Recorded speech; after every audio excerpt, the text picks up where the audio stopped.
Oh, he getting paid, man. He getting paid. What NIL deals he got?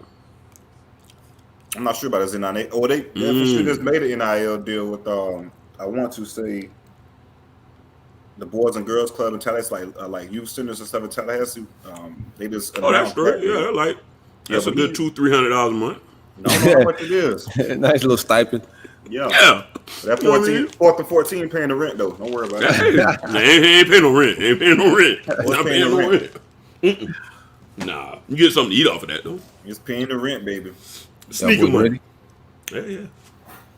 Let's kick it, man. We got a lot of shit to talk. New roll up, new vibes, new coaches, new lives. Ready to hang out with my guys, man. How y'all boys feeling, man? It's your boy Silk hanging out with CJ, Larry, huh? How y'all guys doing? Feeling real good, man. Feeling real good. It's about that time of getting the holiday spirit. Everybody putting the Christmas lights and all that type of stuff out. You got your lights up? Yeah, man. I was on the damn roof the other day, bro. I'm never again. I'm starting getting them the projector lights because that roof shit ain't where it's at, man. I promise you. I'm a safety first guy these days, man. For real. Like, roofs and shit. too much can go wrong. Crack your egg in it. Fuck that. Yeah, I learned my lesson. When I start thinking about all kind of scenarios in my head, like if I fell off this damn roof, man, hell no, let me get down. Yeah, man. I was thinking about the timeline jokes. Like, I can't die like this. Right. Nah, that ain't the way.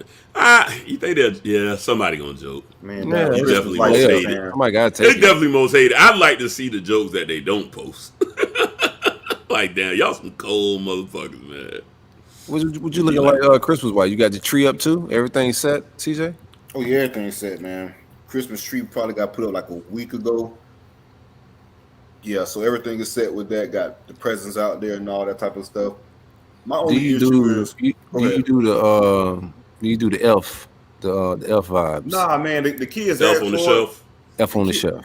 Yeah, the kids asked for it, but I didn't get it. I don't know what's the time frame for that. If it's too late or not, but they asked for it, and I just kind of brushed it off.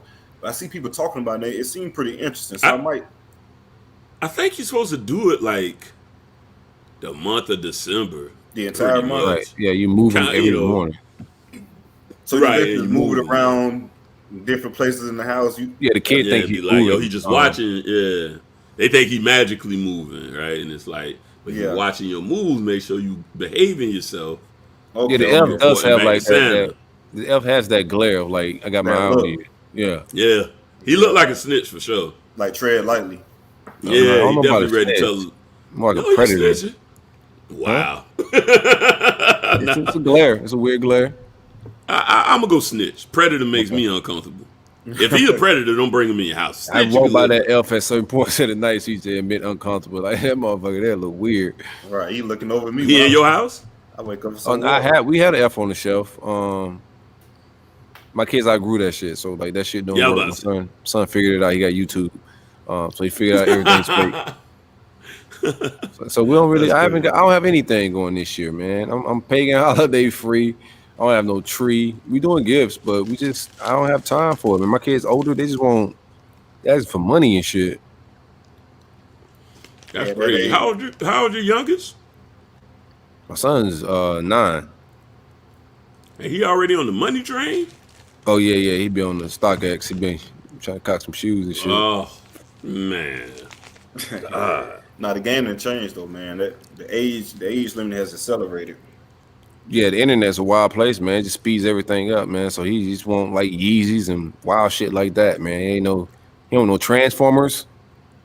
Like shit I wanted, I was 9, bro. Game Boy, I was in there.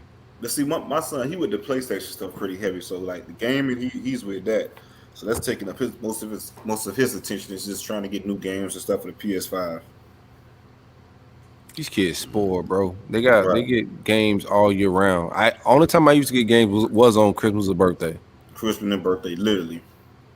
Like Madden now, the came out in grandparents August. I ain't get the new Madden until Christmas. It till wasn't Christmas. That's what Right, it it wasn't the was. August frenzy for me until Christmas. These grandparents have like they get gift cards just cause, man. Right. Well, that's what grandparents supposed to do. And uncles. I mean, You got your my stockings sister up, sent Larry? me. Do I got my what? Your Stockings up? Yeah. Man, I am Mr. Bah Humbug. Despite me looking like a black Santa Claus or a Dominican Santa Claus, I am Mr. Fuck Christmas. I cannot stand Christmas. I can't wait till Christmas over. Oh, I cannot stand it, bro. I worked at Target. All right, you do that and then come back and holler at me. Worst time of the So year. nah. And then, you know, like, honestly, I grew up in a religious household. My mom wasn't really with that, so I never had that Christmas spirit like that, man. Like, Depends on what religion though, because some religions cool with it. yeah. Well, not the one I was in. My gang was on some different shit. It wasn't really, like Why? it was like Jesus is the reason for the season, so you didn't really get into No all doubt. that much. But now, let me be clear, I did get stuff. Actually, I like my Christmas better because my mom didn't want me to feel deprived. I would get my stuff like a week before everybody. So I got my bike just, you know, on the 18th instead of the 25th, stuff like that. So it was all good. But yeah, my sister gave me my niece's Christmas list, and she's the baby of the family. She's 16, and you know, my sister sent it to me, and I responded to her, "Oh, bless her heart," because her uncle buy her stuff year round. So she didn't send that list to me. She sent it to her mother because she knows I've already done Christmas. But I'm gonna get her a few more things.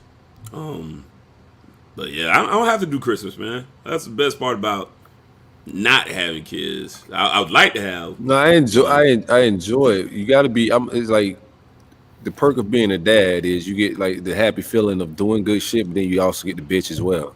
Like, it's a perk, bro. So you know what I'm saying? Yeah. Look at this I horse shit enjoy y'all seeing, got me. right. I enjoy like seeing smiles on my kids' faces. I hate like some of what Christmas could mean. It's depressing for some people if they ain't got money and shit. So Yeah. I could get how it could be depressing as well. You know what I'm saying? It's not always a happy time for like everybody. Right. But I enjoy seeing my kids smile. I like that shit. That's my gift. Oh, yeah, that's- You said some draws or some shit.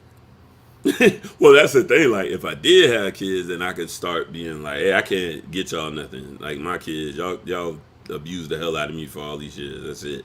Another Nothing part for about My having kids. kids is it kind of brings out the child in you also. You know, Oh, most definitely. yeah, with them going through their process, and you know, I guess it reminds you of their process also. It brings out the inner child in you also. So that's why I guess the holidays, or this holiday in particular, is one of my favorites. So what's on your Christmas Yeah, I'm list? gonna A give lot it, of man. PlayStation I games? enjoy that. On whose list? A lot of PlayStation games. What y'all getting? The old ladies. Larry, what you getting the lady in your life? Secret What Santa. lady? You ain't playing Secret Santa with nobody, fam? Nah. Well, No? I do more like with Nigga any missed out on lady. cuffing season, bro. That's tragic. Did I? Like I said, Yeah, I'm not a big fan. I just found out the official cuffing season dates, and I'll be honest with you, that is Larry's anti-cuffing season, because there's too many gifts involved. Larry likes to go solo from late November to early March. Right. That way, I ain't gotta do none of that. But Broke boy shit, bro. You there's shouldn't- probably you a So lady or two you that cuff when everybody's half naked in the summertime. That's it's a not a bold bad strategy. time for me. It's not a bad time for me. Even though Right. you know I'm big boy, so big boy season is. But see, they gonna come for me when it's big boy season. It's cold outside. But that's around You know this what I time mean? though. Right. Yeah, but I ain't cuffing. You know what I mean? I'm just stuffing and loving and sending them home with nothing. All right, man. But nah, like it'll probably be there'll probably be a couple of ladies get a little something from me on this holiday season. Yeah, outside of my mom and my niece. Yeah, it'll probably be 2 that'll get a little something for the holidays. Yeah, I don't even know, man. I haven't even been told anything, so I got to figure something out. I'm doing the same shit, man. I'm gonna drop some hints, man. I want to get my man Fragrance Journey to come on here and hang out with us. Talk some cologne talk. Smell good, can never go wrong. Try to get me some new Never. bun, add some bun to this collection. But other than that, I don't know what to get my wife at all. I ain't been paying attention to no hints or nothing. Man, well, you've been busy, bro. You've been For sure. busy. I get it. Got a lot going on. already. But happy holidays to all of our listeners, though, man. Everybody that loves this season, hey, I love it for you, man. I just hate it because I work retail, to be honest with you. People turn into assholes this time of year. Oh yeah. So, So not my thing. Vibe's been all right. Timeline been fun. You know what I'm saying? This shit back. We got new coaches, dog. You know, the timeline is back fun again, bro. Ain't a whole lot of, Oh yeah, you know a lot what of I'm saying? buggers. Like, yeah, ain't a lot of like throat slashing. No slander out there. Just fun jokes, man. It's good vibes. That's what people gotta realize. Man, don't get caught in the feelings, man. It's all jokes with the big three stuff, man. Yeah. That's all it is. Y'all ready to get into this Yeah, you big can three talk matchup? about my coach. I don't care nothing about that. Yeah. All right, man. Let's get into this big three talk. Big three roll up is brought to you by. Said that wrong. Cut that out, Larry. Harlan. 3, 2, Harlan. 1. The roll up is brought to you by the Bennett Auto Group. The Bennett Auto Group is sponsored. I'm saying this shit all wrong. 3, 2, 1.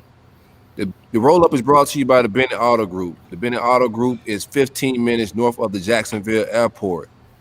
They have Bennett, Chrysler, Jeep, Dodge, Ram, and Chevy.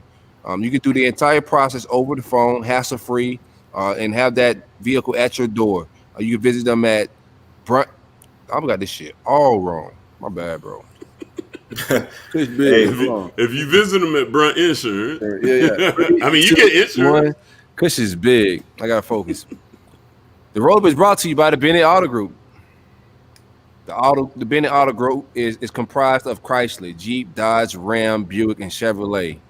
They're 15 minutes north of the Jacksonville Airport. The Bennett Auto Group offers a hassle-free buying process that you can do on the phone at 1-800-343-2730. Kush is big, bro. Too big for that read. You want me to do Chrysler? it?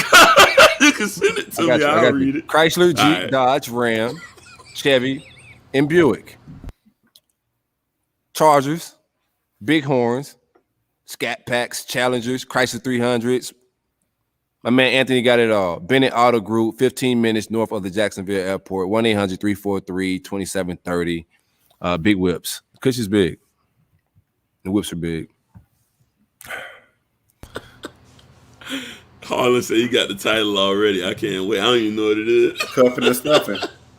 No, it can't be Company that. stuff. Harden got something funny. I don't know. Smoke put cuffing and stuff in. Maybe that is. He put it right after that. Kush is big though. Where we at with it? How you feeling, Larry? You got your guy?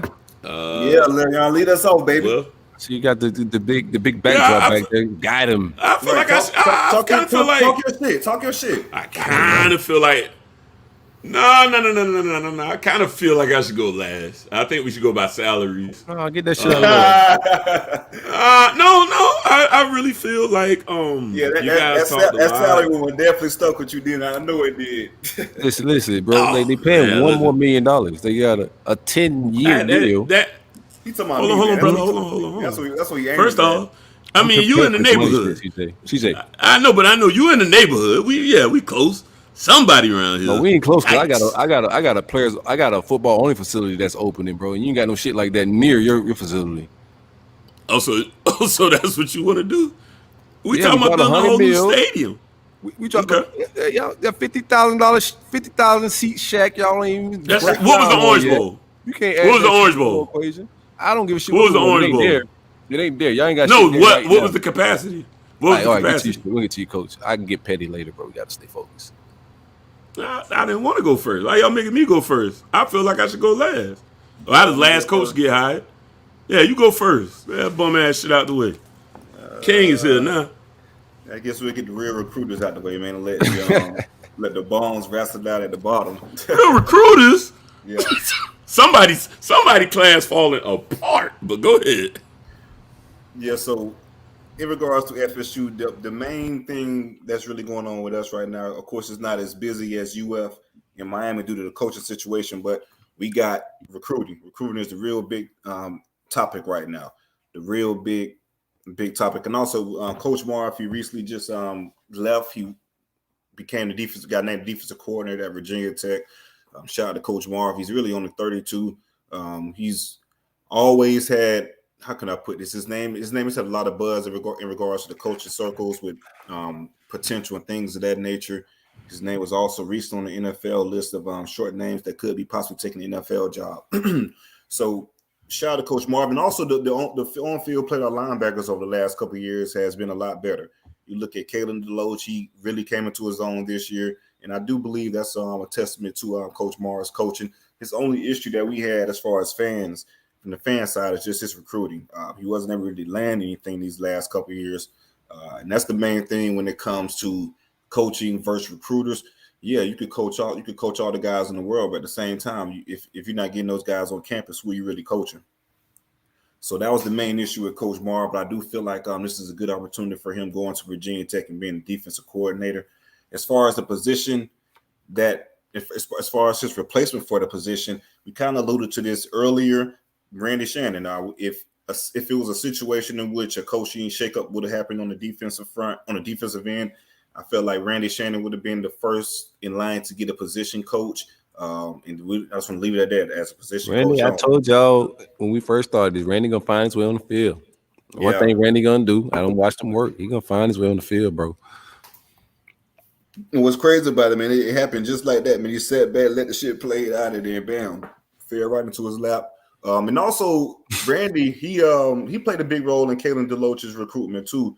And speaking with people close to the situation, Randy Shannon has been a big key in his development also. And I guess just his overseeing as a linebacker coach, his history. We all know the history as a position coach at Miami. He has some all-time great guys that he brought in to coach. Defensive coordinator, that's a different situation. But as long as he can coach up the linebackers, I feel comfortable with him being that linebacker coach at that particular time, at this particular time. You comfortable with the rest of your staff? Me personally, I'm not, but just reading the tea leaves, I don't see a change within the staff because you got, how can I put this?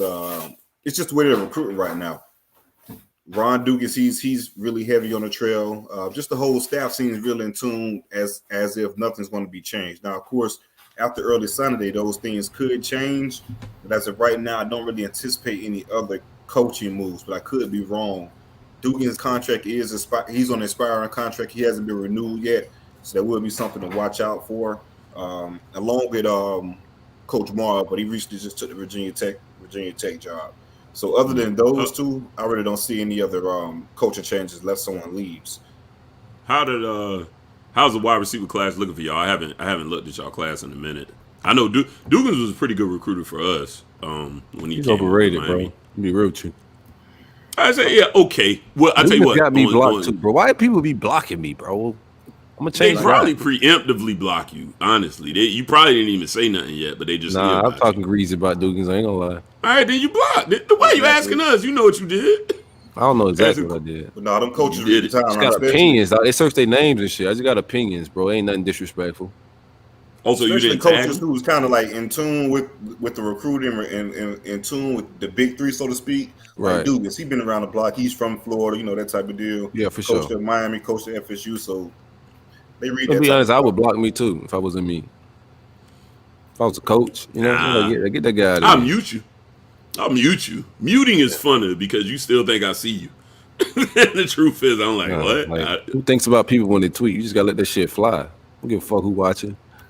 Nah, like, but I prefer I do to it for the game, baby. Because the block feels like a victory to some people, right? So I much rather you be like, he ain't blocked me yet. Damn it, I gotta keep going till I get to him. I gotta try harder. Oh, no. Yeah. See, some people. No, it depends on your personality. And then they'll go make new accounts and shit. So I blame one. Like, right, that's what I'm saying. They win so for that's a minute, and then they got to make the fake account. Like, I got you, bitch. I'm still here. But yeah, how is the wide receiver class looking so far? The only one we have committed so far is Devon Mortimer out of Dillard in Fort Lauderdale. I love this kid. Like, he was just recently a 3-star, but got bumped up to a 4-star by 24/7. I love this kid. He's a punt returner also. Go ahead, Bird, put in a bump. Yeah, Bird had to put in that bump for that one. we got the word out. He was looking real grim in these streets, Bird. The old Bergie bump. Yeah, He needed that boy. Otherwise, he drying up out here now. But no, he's in play for others. But just to keep speaking on Mortimer, slot receiver, real shifty, a guy that could get open in space. Kevin. Oh yeah, he Coleman. gotta go. He gotta go, bro. Y'all need a number one really bad. Oh no, I get what you're saying, definitely. But Kevin Coleman, that's what I'm kind of alluding to now. Kevin Coleman, the 5-star receiver out of St. Louis, we're in it for him. His final, the only. Yeah, y'all cooking a little bit, right? Oh yeah, but it's a crazy situation. So his top two was Oregon and FSU, right?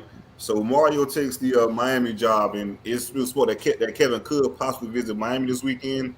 But I feel like Mario leaving Oregon kind of helps us in that situation because he has no relationship with Miami at all. Him taking that one visit to Miami, I wouldn't be concerned about that. The only team I'd probably be concerned about is USC maybe sneaking in, but we're looking pretty good for Kevin Coleman. Also in this Jaden Gibson, the kid out of Orlando area that was just recently committed to Florida. I know Mike had his in-home visit with him yesterday. Was trying to get him to Gibson. Gibson, the kid that decommitted for you guys. Jaden Gibson. Okay, yeah. Mike went in home with him yesterday and was trying to get him to come up this weekend. Then he decommits from you guys today. So if he comes this weekend, that'll be a guy also watch out for. I know Miami's probably trying to get in with him also. I'm not sure. Maybe Mario may double back on him, but the previous staff had a relationship with him. He was also pretty high on Miami before committing to UF. So he's a kid to watch out for. So if all the chips fall, we could end up with possibly Mortimer, Kevin Coleman, Jaden Gibson, and also they're really focusing on the transfer portal. So they may get one more high school kid and go hard in the transfer portal. How many slots? If y'all go, how many y'all got now? As far as receivers, that's on the current roster. Oh, I thought you just talking about receivers in the portal. Yeah, overall in the portal, we'll probably go by 10. Y'all try to get like 10 out of the portal. Yeah, probably trying to get like 10 guys. That's the game right there, Larry. Y'all got that much room? Yeah, we do. Turnover. Oh, okay. Yeah. How many transfers y'all had so far? We only got one so far. Defense, offensive line that was committed. He's from, I want to say Holy. What did he do? Let me see. I can pull it up right now. No, I seen like exits. How many exits y'all have? I've seen a few letters of transfers and respect my transfers. I've seen a few of those from Florida State. So we got just transfer, please. No, seriously though, we a lot of kids that Mike had those conversations with. And J.M. McCluster, a linebacker that was committed under Willie, that was in the transition class. He ended up transferring out. Gross, the offensive lineman that was committed to Mac actually, but ended up flipping to Willie. Mullen didn't want to take him during that transition class. There was some talks about him not really making weight and not really gaining weight, and that was pull up his information right now. Gross, kid, he barely even played at FSU. Yeah, we gotta do research then. Jalen Goss. If he barely played at FSU, Goss. it's really not worth talking about. And them people beat y'all with them people. I know, sad, but thank you at the same time. Got rid of that guy.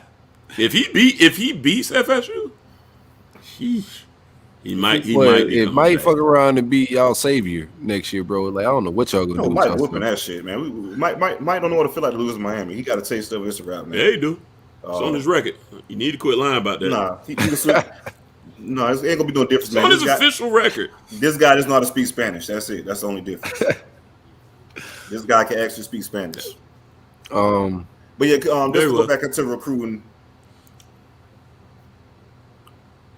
As far as the transfer portal, let's go back to the receiver room a little bit. Michael Pittman, he's officially visiting this weekend. The Oregon transfer receiver, we're on him pretty hard. Kenny Dillingham did an in-home with him yesterday, and I kind of feel good about his recruitment. I think we end up probably snagging him out of the transfer portal. There's a couple others that we're looking at. Tyree Chambers out of FIU, he's another receiver that we're possibly targeting. Joshua. Yeah, go ahead, bro. No, finish. Go ahead and finish, bro. I actually did. Joshua Moore, receiver out of Texas. That's another guy that we're kind of looking at as far as receiver. I get into the others in official visits this weekend. But go ahead with your question. What's the word on Michael Pittman? I know Florida was involved in his recruitment out of high school. No, his dad, a lot of dad involvement, possibly the NFL a little bit. What's his story? Why he transferring and who else is in it for him? He officially visited Arizona State last week. As far as any others, I haven't really heard. I guess it's probably just out of us, the Arizona State, that's probably pushing the hardest. There's probably a small few that's involved, but those are the two that he actually spoke about publicly. But as far as what I heard, it's just he just wanted to be, to want to be the guy. Oregon, they had a lot of receivers in rotation, and he just wasn't really getting the ball like that and wanted to be the guy in the offense. And with our receiver room, he could be one of those guys in the offense that we'll focus on. But the limited time he did play at Oregon, he was productive. Even as a punt returner, he averaged over 10 yards on punt return.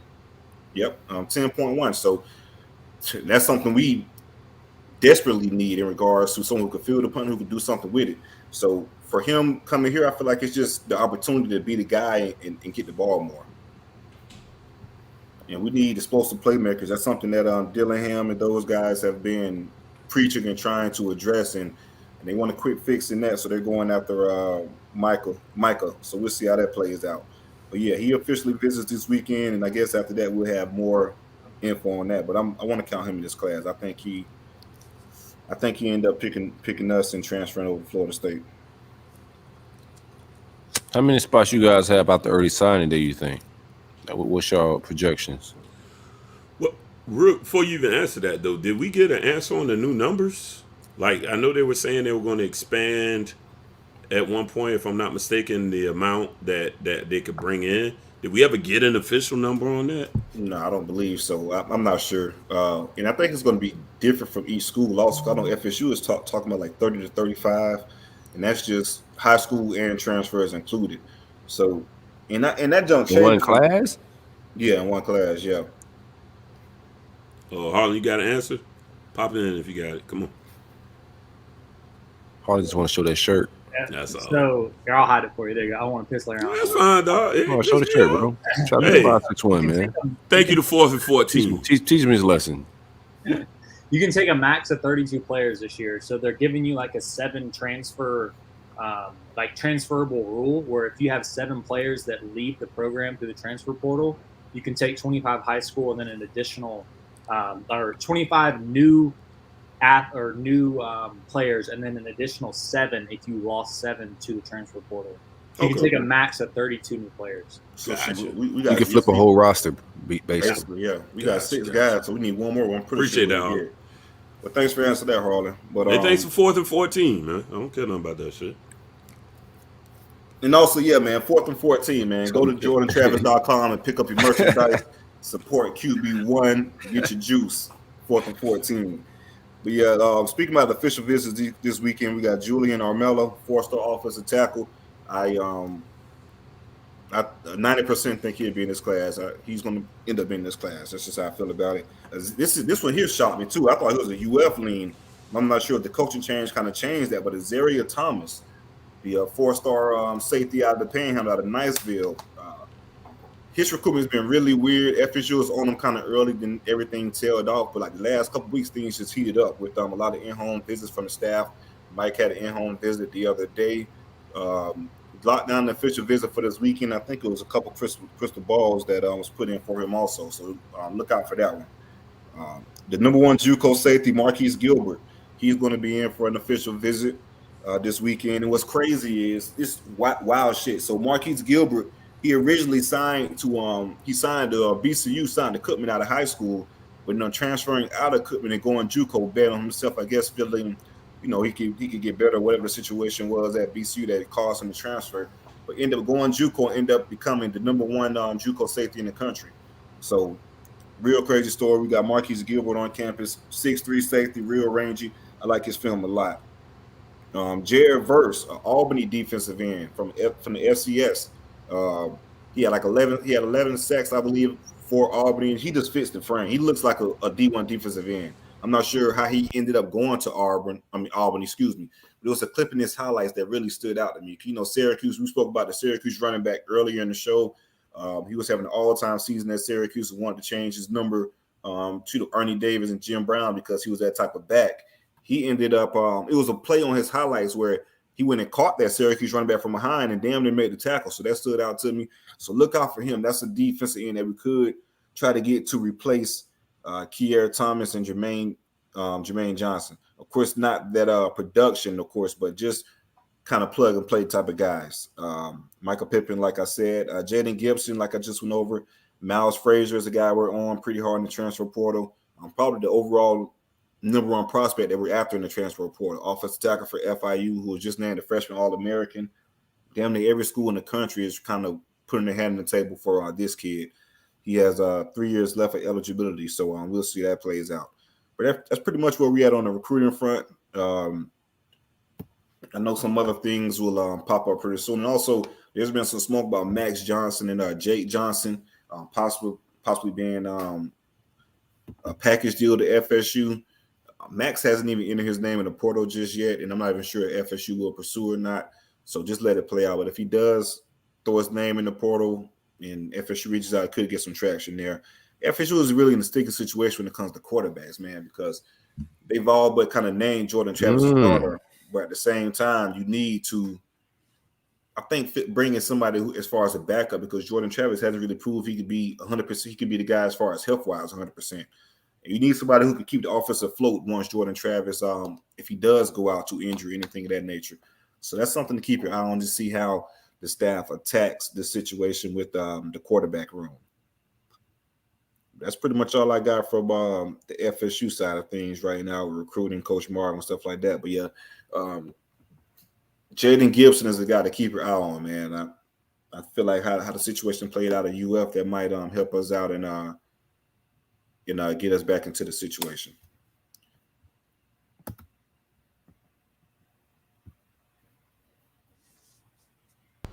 Good. I had a question. I forgot.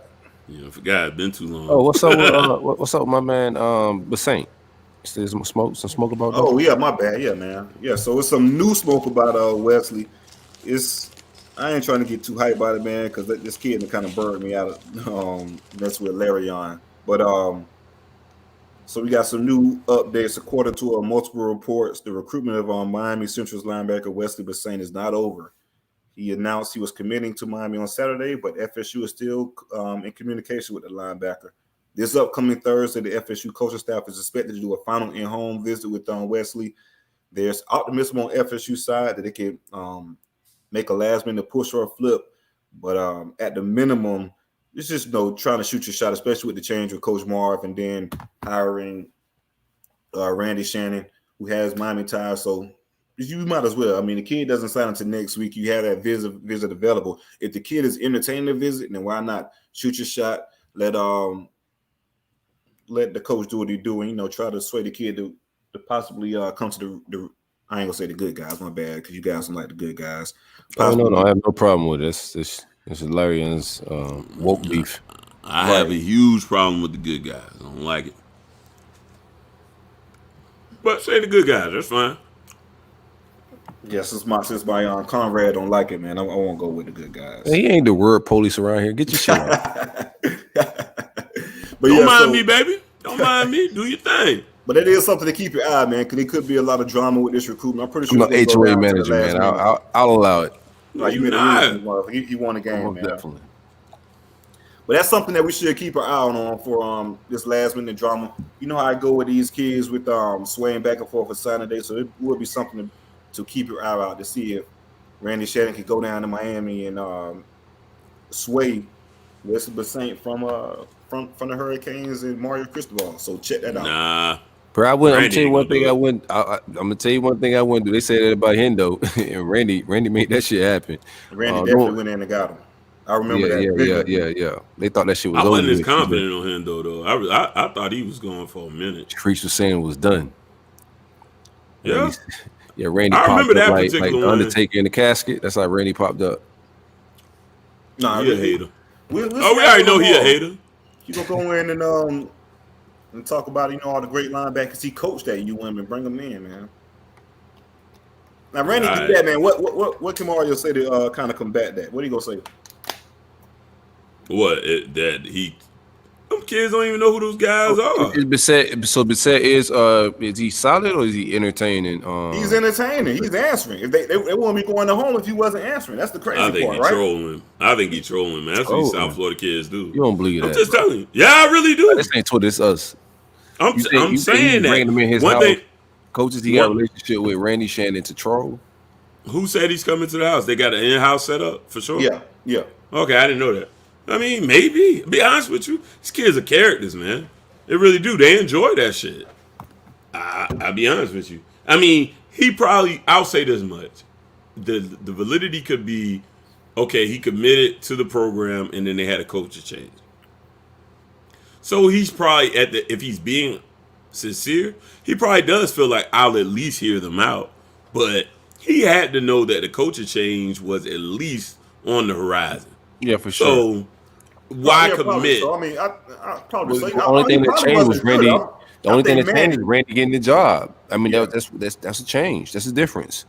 That's a big difference. That's a big difference.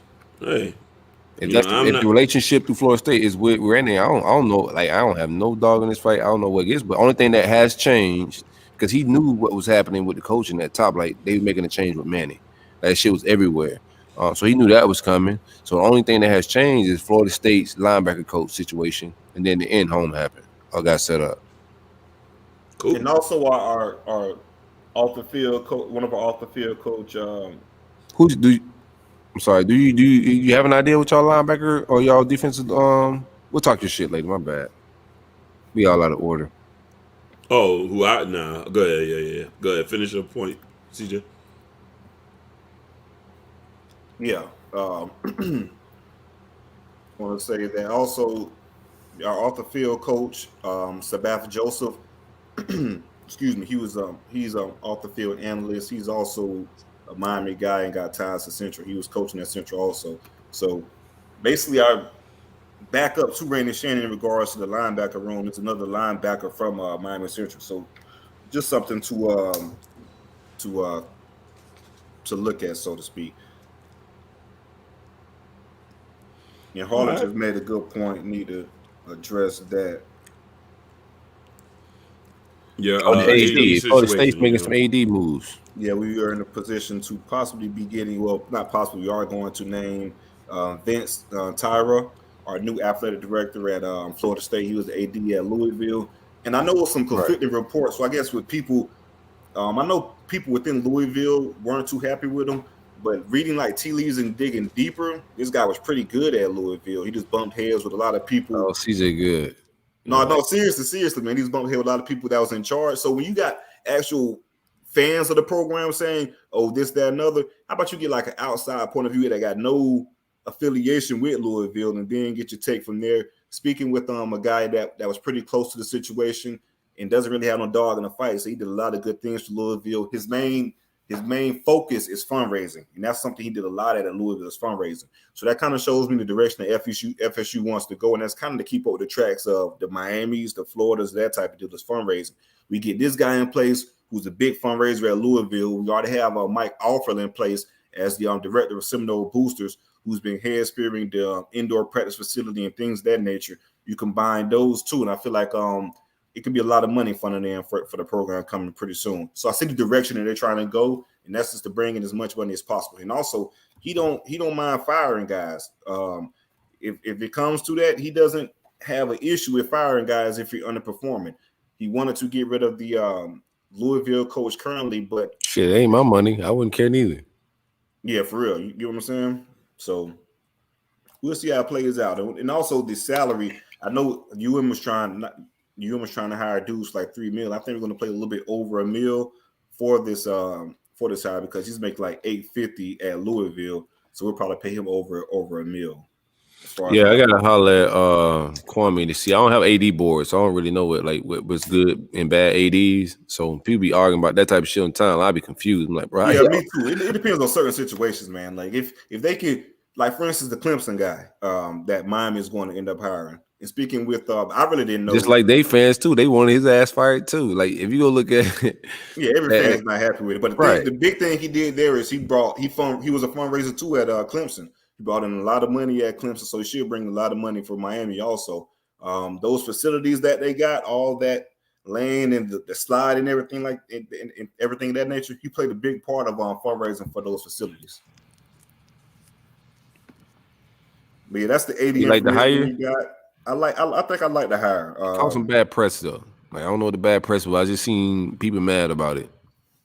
Yeah, just because he has a sour relationship with the athletic director and the administration at Louisville, it's been kind of deteriorating there. It's been a lot of back and forth, and it's just a so you can't use the people as a reference, is what you're saying. Oh no, he can't use them for a reference. They definitely go bad, Malcolm. But his resume speaks for itself from what I'm hearing, though. So we'll see how it play out. But again, though, I'm not the AD expert. You tell me you got a damn linebacker coach over here, then I give you a damn proper assessment about the situation with AD. I'm kind of going what I hear with the situation. People say he's a good hire, so we'll see how it plays out.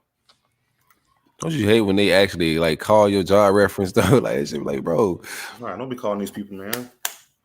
I know I put it down, but don't call them for real. Right. That's my well, first off, that's my cousin. So I don't know what you calling them for anyway. Oh yeah, no, and Harlan just dropped a little nugget in here. He's a huge NIL guy, so that's going to be big. And he fired a booster son. Hell, he gonna do in the NIL. He's a huge NIL guy. What are you gonna do? Supported, I guess, just different avenues in regards to which we can make the money for the students. Have different ideas for it. And he fired a booster's son out of the University of Louisville's front office, so that's pretty damn cutthroat. He don't give a fuck about firing people to come down to it. I got a blazing hot take when it comes to ADs, man. Shoot it. I don't think any of us know how good they are until they done. Like, you know what I mean? Like, you have to kind of evaluate. We could go, because, like, how do we know, right? Like, everybody go, oh, he's the guy. Who fucking knows, bro? Like, you can look at what they've done. Foley killed, though. So he won so many national championships in so many sports, dog. It's just, like, the accolades is insane. But, like you're saying, too, like, time, because he's still hanging around the building a little bit. Like, you don't know what could pop up or like what type of infrastructure you really got, because now that another guy's taking over is looking a little weird. But I think Foley did a great job as far as just like taking what athletic directors do to another level, bro. Like, he won a championship damn near every sport. I mean, because I think ultimately what it really boils down to is the school deciding what they will, what funds they will release, right? What they'll support. Right. I mean, you could be an absolute pit bull about it, but if they ain't going to give you the money, then it fails. Then you failed. It's like, well, I tried, but they wouldn't give me the money. Well, that's why at Florida, there's no like real booster like power and control. Like the athletic director, like Strickland is rolling as the CEO. Like he big dog. He ain't got to answer to nobody. So. All that funds, all that bread he's spending, he don't have to answer to nobody. So this is a different situation at Florida. Like the boosters have been hands off of the program for a while now. Like Foley ran their ass away. So like, then, yeah, that's the easier way to get more of a clear cut answer, because basically what you're looking at then is you have essentially a guy that manages the funds, and you see if he's a gambler that hits, takes risk and gets high returns. Or if he's a conservative type person that wants to just, let's play it safe, let's not do too much. What do you want out of your athletic director? Answer that. Like, what's a good athletic director? What do you want out of it? That's what I was going to say. It's a little difficult to determine. I would say, right, it just depends. Personally, I want the gambler that's willing to invest, that says, hey, look, you put your money up and it'll pay back. Scare money don't make no money, right? That's the Florida model right now. I've always felt that way. Nothing risk, nothing gain. I just want a forward thinker. Let's put it that. Just give me a forward thinker, because all of these guys can be. I guess all these guys have the qualifications, so to speak. But if you get complacent and get content with stuff, or if you're not looking forward and what could possibly make the program better, then what the hell are we really doing, right? So I think I want to make sure my big three sports are taken care of. And then I think everything trickles down from there. Falls in place, because that's where your money comes in from. Right. Football, baseball, and basketball, those are good. All your other sports would be good. So if my football, my baseball, my basketball is struggling, this guy probably needs to go.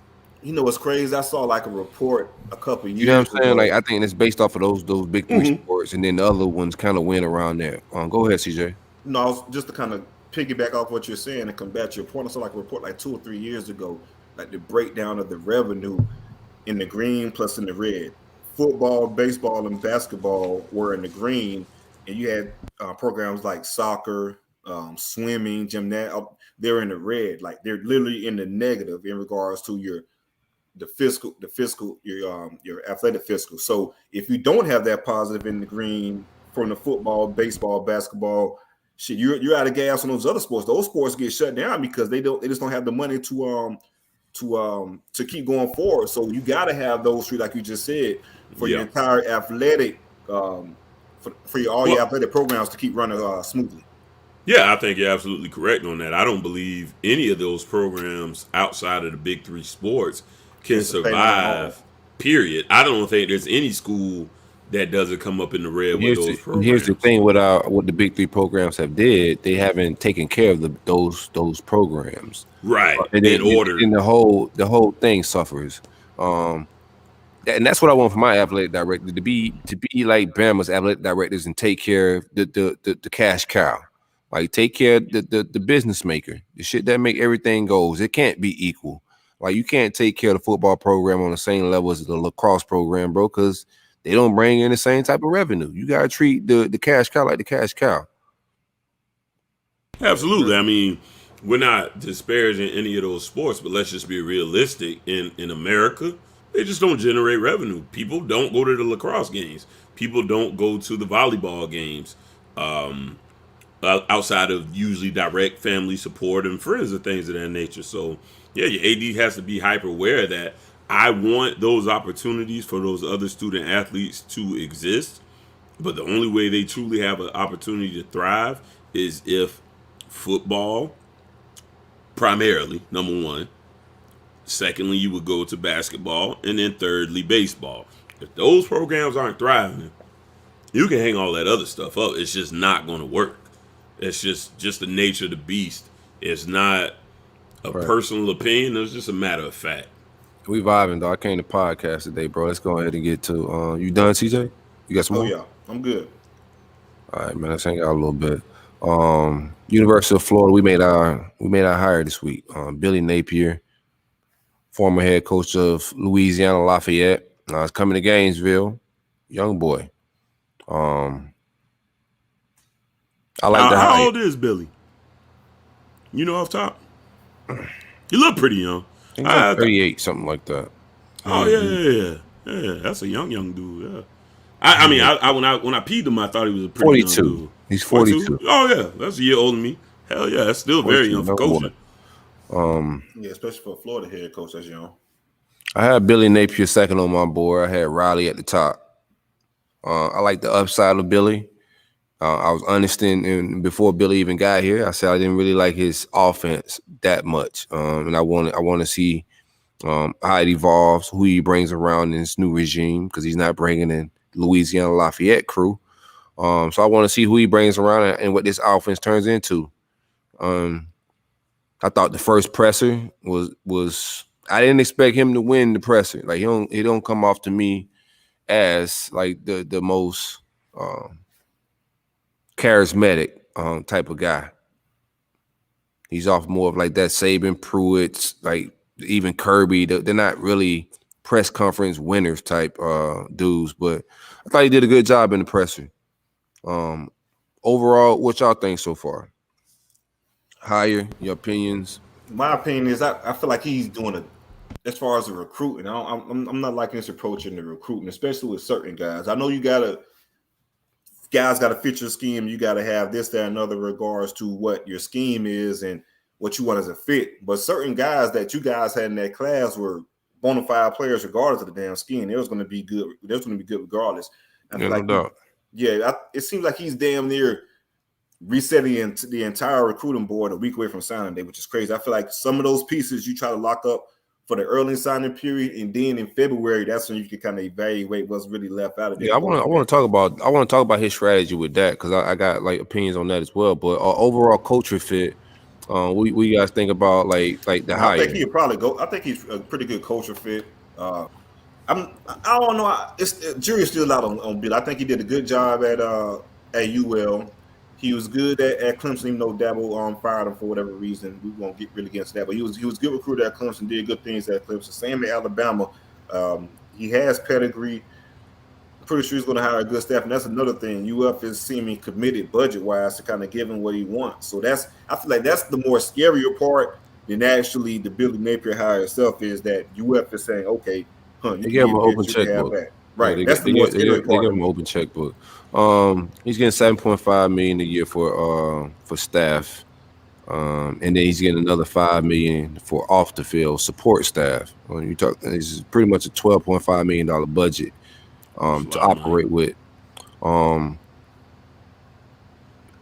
We can go to the recruiting strategy. So it's two ways to look at it, man. I don't want to get into no spin shit. I want to just like really just talk, you know what I'm saying, on some podcast shit. Like, you know what I'm saying? Eventually the RollUp got to grow up, bro. We take conversation to another level around here a little bit. So I think like you got to look at, he got 10 days, right, to signing day. You pull up, you had a new outfit, new school. And from a fan perspective, like hindsight 2020, like all our evaluations look nuts. Like my quarterback room, if I'm coming into that situation, I have Emory Jones, I have Kittner, I have Del Rio, and I have Anthony Richardson. Just from y'all opinion, what in that room you like?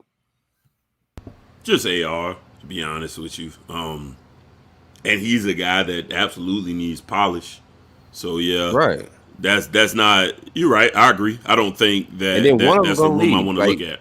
Yeah, you in your mind, you're like, I gotta run one of these guys off, and you can kind of see the energy. He ain't with the bullshit. He ain't with the frenzy shit. And that makes this move even more crazy to be like, just for that very reason, the room is already slim as it is. At the very least, you bring in this Texas kid and see what it is. And if it doesn't, then you go cool. You go through the process. That means he has to have a plan, CJ. That's what I'm getting at. Like he has to have a plan. When Dan Mullen ran off, when like in hindsight 2020, he made the wrong decision. But when Dan Mullen ran off Matt Corral, he had a plan for Emory. All right. So I don't think he's running these kids off. I think he has a plan and a board. He was the first to offer Cushy Beer right now. I'll get that information in a second. But he has a quarterback board, man. I don't totally agree with the strategy. I do think some of them guys that they're not evaluating like I would. I like Jaden Gibson. I think he's from Gator. He's one of ours. You know, like a lot of things just make sense for him to be a Gator. So, if you coming in, you the new guy. If there's any time to gut a roster, this the time. Like if from the top, what if from the top the people that hire him saying, listen, don't keep none of them people. Like the staff, like think about it. Like we're not keeping nobody. Everybody should leave to their duties. He dropped the whole board. So what is the old staff doing right now? The recruiting staff, like what's their job? I mean they're supposed to be evaluating everything. Yeah, that's what I'm saying. They're probably breaking down new film as no. That's why he brought his. That's why everybody complaining about who he brought with him. I think his staff is doing it. I don't think he's using Dan Mullen's staff to reevaluate his board. I think his team is evaluating that. That's so what I'm saying. The team that he got is reevaluating the board and breaking down film, in my opinion. Yeah, his first offer was Walker Howard. He's originally from Louisiana, Lafayette. I don't see that. I understand what you guys are coming from, but y'all know them LSU kids, man, and not them Louisiana kids. And also Walker Howard, when I guess if he comes this weekend, if he visits y'all this weekend, then it could be taken serious.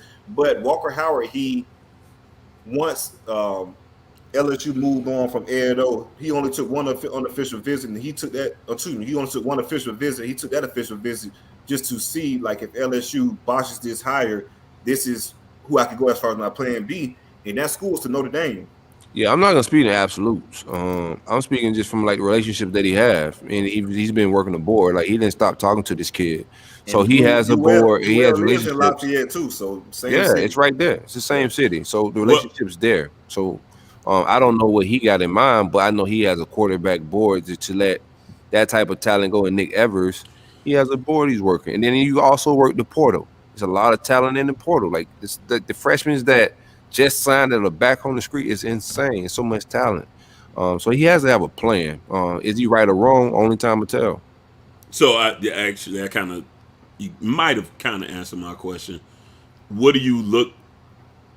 So you feel like I was a little bit alarmed, I guess I would say, with the amount of decommitments. I know you were big on Evers. You thought he was a good guy to just bring in the fold regardless.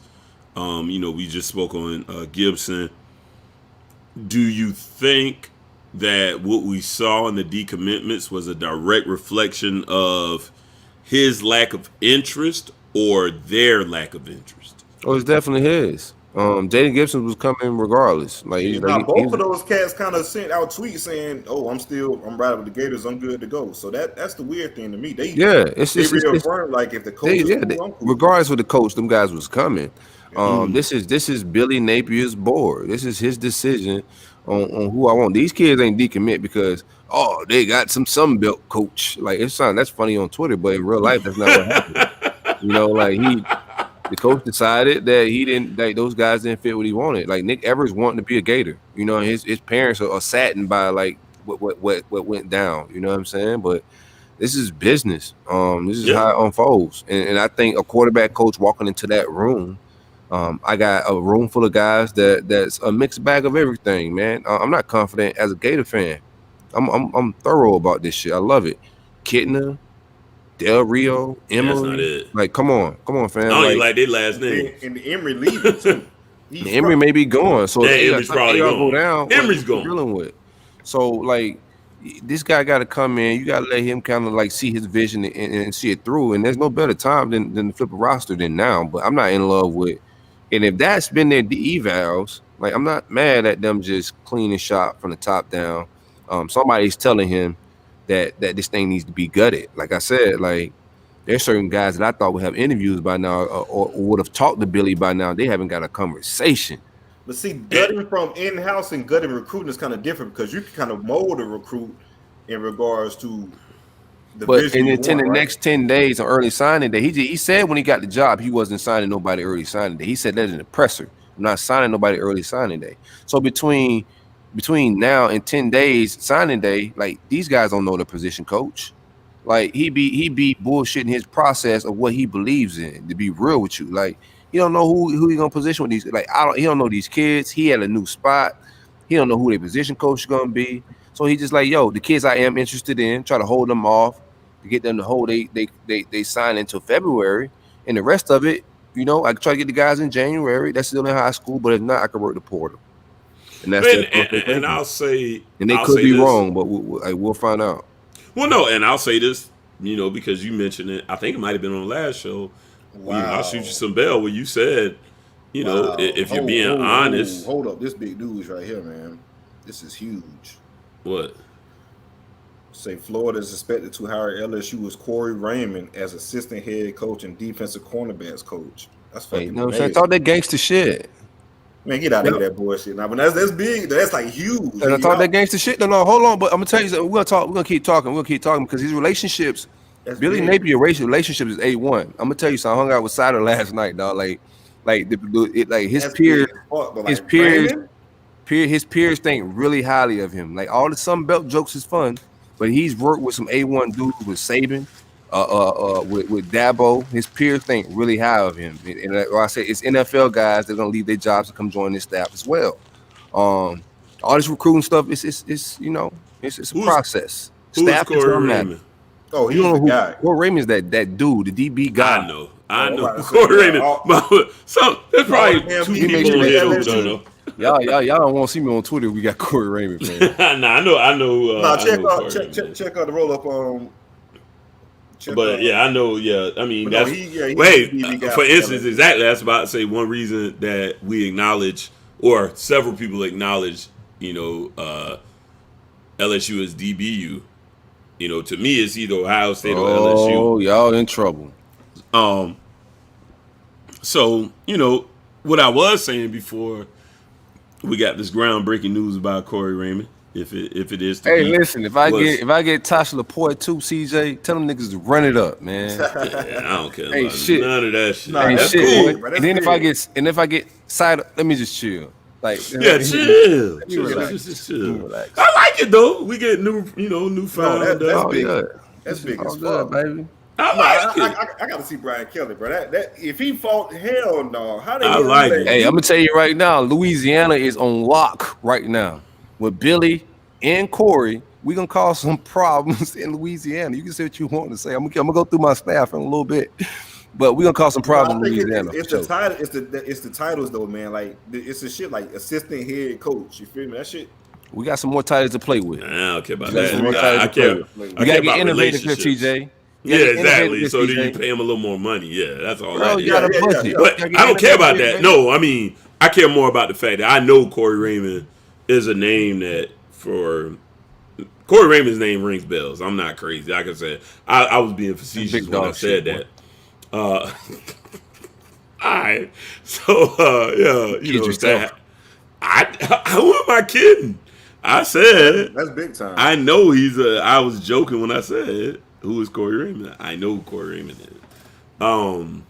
But back to the point I was about to hit on before you announced the possible hire of Corey Raymond. You mentioned before, I think it was the last show or maybe the show before, where you said if you were being honest that Dan's evaluation at the QB spot really wasn't top notch because when you're actually backing it up against this week when we're looking at the room. You know, Right. you're looking at a Del Rio, Man, it's crazy. you know, Think about who ain't there though. Like Jalen Jones transferred. Like he couldn't even Right. beat out Deion Sanders' son. right? He said, he took Lazy Emery evals, over Matt man. Corral, and so yeah. Only reason Trash played because Franks got hurt. Like it's a lot of bad evals that happen. So the whole roster's up for like. And do I agree with it? No, I think Jaden Gibson should be a tape regardless. Like he's just like a twitched up guy, just a phenomenal athlete. But I mean, his board is his board. Like, and I ain't like I could be a rational fan and say I don't agree with how they operate, but this is exactly how they operating right now. Well, yeah, I mean, you gotta get every coach time. And you could poach if you get in Corey Raymond. You don't think you can look at you don't think LSU roster right now suspect? Right? Yeah. It's like we can grab some shit off of there right now. It's a different game. grab all that shit because we play the motherfuckers game one next year. I want you to grab all that shit. You gotta play them still. So. We'll worry about that shit at the end of the damn season. Everybody grab that shit, not just you. Everybody come take food from that LSU shit. I want it weak. Play no more game one. No doubt. Damn, that's a game changer though. I mean, hey, like I said, if you make me choose, I said it on it before and I'll say it again. All of us good versus all of us bad. Y'all don't have to run it up. That's why I've been vibing, bro. Like, see, one thing I'm gonna tell you about, I've been around this thing a long time, man. Everything is seen, bro. So you gotta let it fold. Like every day, the vibe's gonna change, the energy gonna change. It's all fun and games, but like, there's no one hire that's gonna make and break any of this. I said that when Willie got hired. Like, it's gonna matter. And then when he didn't get Levitt, and he didn't get Cristobal. At the time, Berg said that they didn't make or break this thing, and I said they absolutely did. Now you think about who those guys are now in hindsight. There's a lot of heavy hitters that was on that staff that Willie had a damn good staff. He had a staff. Well, that's the key, right? I mean, let's be honest. Right. So that's the key. Yeah, but we saying key is the that kind of handicap. But we both hire head coaches, but like, what's gonna be like? These guys got to CEO this thing. It's a lot of business that's got to go down. A lot of relationships got to go down. The head coaching shit is cool. That shit is the sexy. Fans are involved with that shit. That's shit. The sexy shit. The press conference and all that. But the real shit is how they feel out the damn staff. That's what's really important. Yeah, that's why I say kind of half, tongue in cheek. Being a head coach is easy because you're gonna have to call the plays. You just got to make sure you're getting people around you that are great at what they're doing. Again, who regards Dabo as a great X's and O's? That's not what he does. Dabo has a super high level of accountability. So that's a huge hire, and I still think I got a shot at Tosh on some weird titles. I think I got a shot at Tosh. Where's Tosh at now? He's in Jacksonville. defensive line coach at Jacksonville. Former Alabama coach Yeah, with linebacker, right? He was linebacker at Bama, wasn't he? right. Worked with Lapoy in 2000. Worked with Napier in 2014 and 2016. Chris Rumph is another guy. Worked with Napier at Clemson. He's coaching the NFL right now. That's another guy I would look out for with this staff. And Chris Juwan Sider is another name that's in the mix. Just heavy hitters. The relationship this guy got. Rob Sell, another offensive line coach, that's in the NFL right now. I believe he's with the Giants. It's gonna be a star-studded cast. It's gonna be a lot of Bama relationships. And that's what it is right now. Like I was talking to my boy on the ride up right now. Just think about this. This is maybe off the Bama tree alone. This may be our third guy. Ain't no maybe. This is our third guy. Off the Bama tree alone. I mean, I hope so. We got Muschamp, we got McElwain. This is our third guy just off the Bama tree. Saban might have the greatest tree in any sport ever. Like he may be the greatest coach ever in anything. Him and Belichick tree is nuts. Belichick tree ain't even. I think Saban shit better than his. I don't know. It's a little bit more difficult to compare in the NFL, but okay. I'm not mad at that. Yeah, I'm not. I'm definitely upset with that. So I think it's a little bit harder to succeed at it. We all have had one at this point. You got one now. Yeah, I'm happy. TJ had one. You know. Oh, was that? And he did good. You saved him everywhere, bro. And then he got out of town. No, yeah, get his Yeah, shout out to that, man. But our staff, man, I'm gonna keep it rolling. I didn't have that higher on paper. That kind of happened live on air. Shout out to that. So we got our co-DC. The other side of the co-DC is Patrick Toney, another young boy. A lot of young gunners on this staff. Ain't a lot of old. We fresh on the trail. Ain't no weird pants. I ain't got to worry about no Dapper Dan goofy shit this time, baby. You know what I'm saying? Moving and grooving, bro. Shout out to Patrick Toney, 31 years old. He was on Napier's staff. Put up some good defense. The defense is really what got them the Sun Belt this year. The offense struggled. I ain't gonna say struggle, but wasn't the highlight of this championship run they just had. The defense is what held it down. When you're making a transition from any change like this, you got to bring some guys with you that know your system. And this is one of the guys that he brought along. I like the hire, especially with my man Corey Raymond. We came on this show and said some guys, what we talked about on the live stream, maybe sometimes some guys just don't want to. We talking about Raymond. Matter of fact, CJ, Saturday night. Yeah, we literally were. Saying, like, baby, he don't want to be a DC. Yeah, we're talking about some guys just position coaches, period. And then you had this right here, man. It's that money and titles, it shakes a lot of shit. But then also, when we talking about the Saban tree, man, all this shit is really because Saban comes from who? He comes from Belichick, right? Right. So all that shit really trickles down from Bill, which is crazy. The GOAT. Small boy. Well, what Bill come from, though? Bill Wash? No, Parcells. Yeah, I say under Parcells. Yep. So Parcells really is big damn, team, baby. Yeah, for real. And what's crazy, Parcells coached at FSU at one point in time. One big circle. Yeah, Parcells that dude. Parcell and Willie Taggart. Two goats, baby. So is it official yet? Still, I'm making sure. Is it? No, yeah. It's official. You go ahead and you could write that home, bro. Okay. I see it as still expected, but I haven't seen it official yet. Okay. Yeah, those Louisiana ties, man. A guy that just got relationships, and that's what all the hiring. If he's hiring this good, I'm gonna tell you something about like Mullen couldn't hire well and he couldn't recruit well. Those two things work together. Good recruiters hire well. What would you consider? Because I mean, we're all realistic here. Because recruiting is evaluating as well. Like you evaluate talent. So you can evaluate talent not just with recruits, but also with staff. This shit synonymous in like good coaches. So if he's recruiting this, I'm gonna tell you, like if he's recruiting staff this well, like just sit tight, bro. Be patient. Oh, I got time. Yeah, I got time. It ain't my team, so I don't care. Yeah, you see staff. Y'all rap by us, so you know like y'all did some phenomenal shit. Like we vibing. We'll let the cards play. We'll let the cards play out. Cool, bro. I ain't tripping. What would you consider a success out of Louisiana, because Louisiana is so hard to poach from. Honestly, the only real quick, the only other programs that have really had some decent success out of there, I would say Alabama, Texas, yeah, a few years ago, maybe Oklahoma. Yeah, Oklahoma. A little bit. Yeah, I mean, some people, a lot of people have benefited from. I just think right now, like I'm not getting to no crazy takes, but I think all recruiting is right now is different. All that local shit is dying a little bit.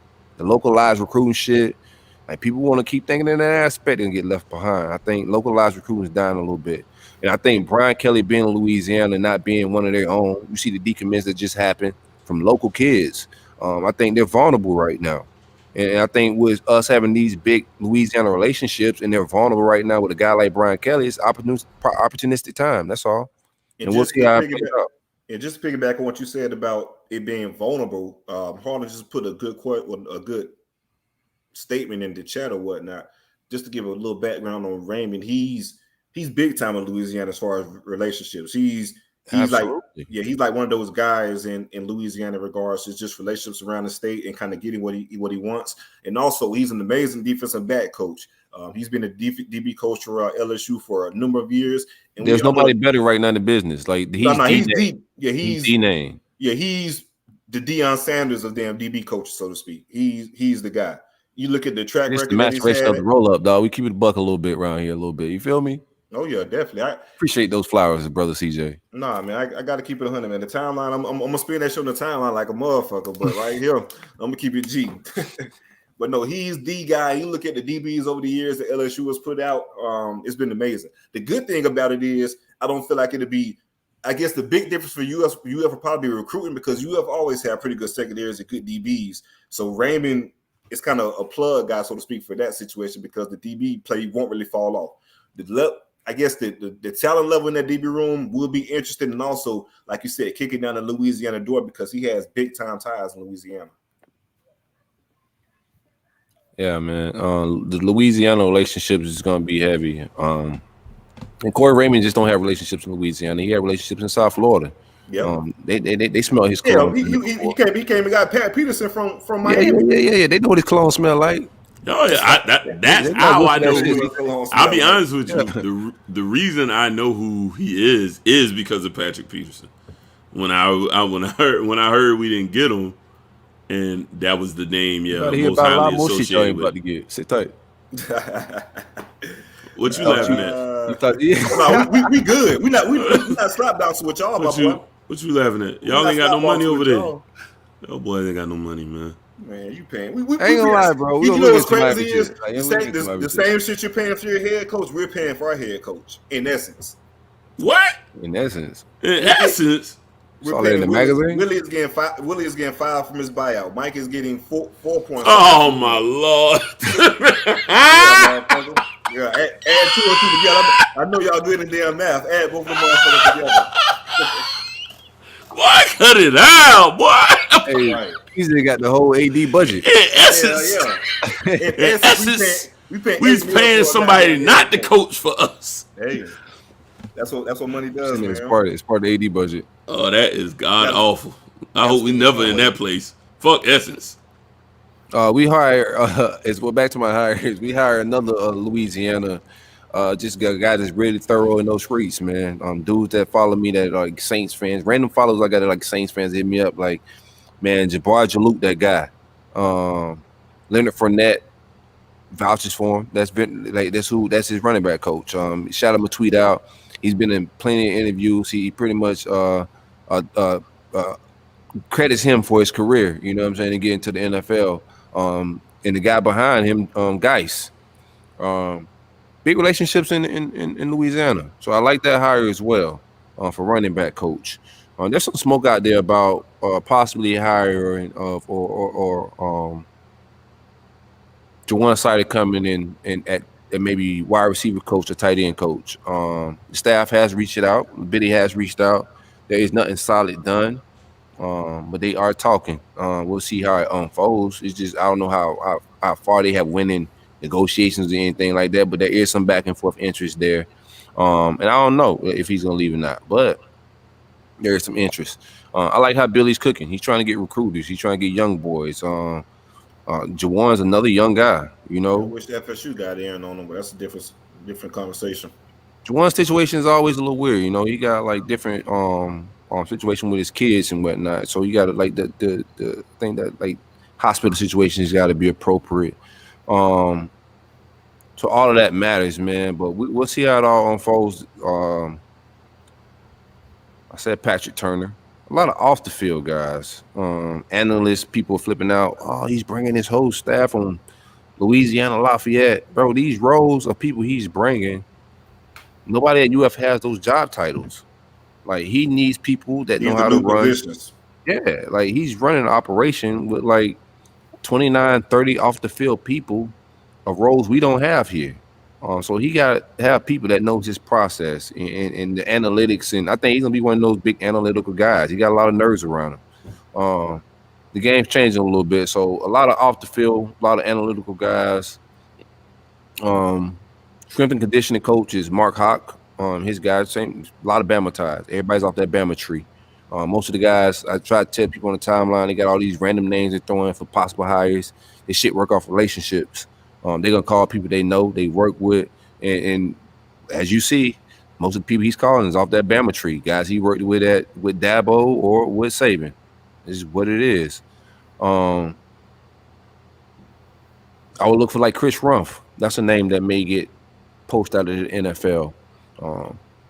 Coached at UF formerly under the McElwain regime. Worked at Clemson and Bama with Napier in 2006 and 2011. He's currently with the Bears. Yeah, Chris been around the block, man.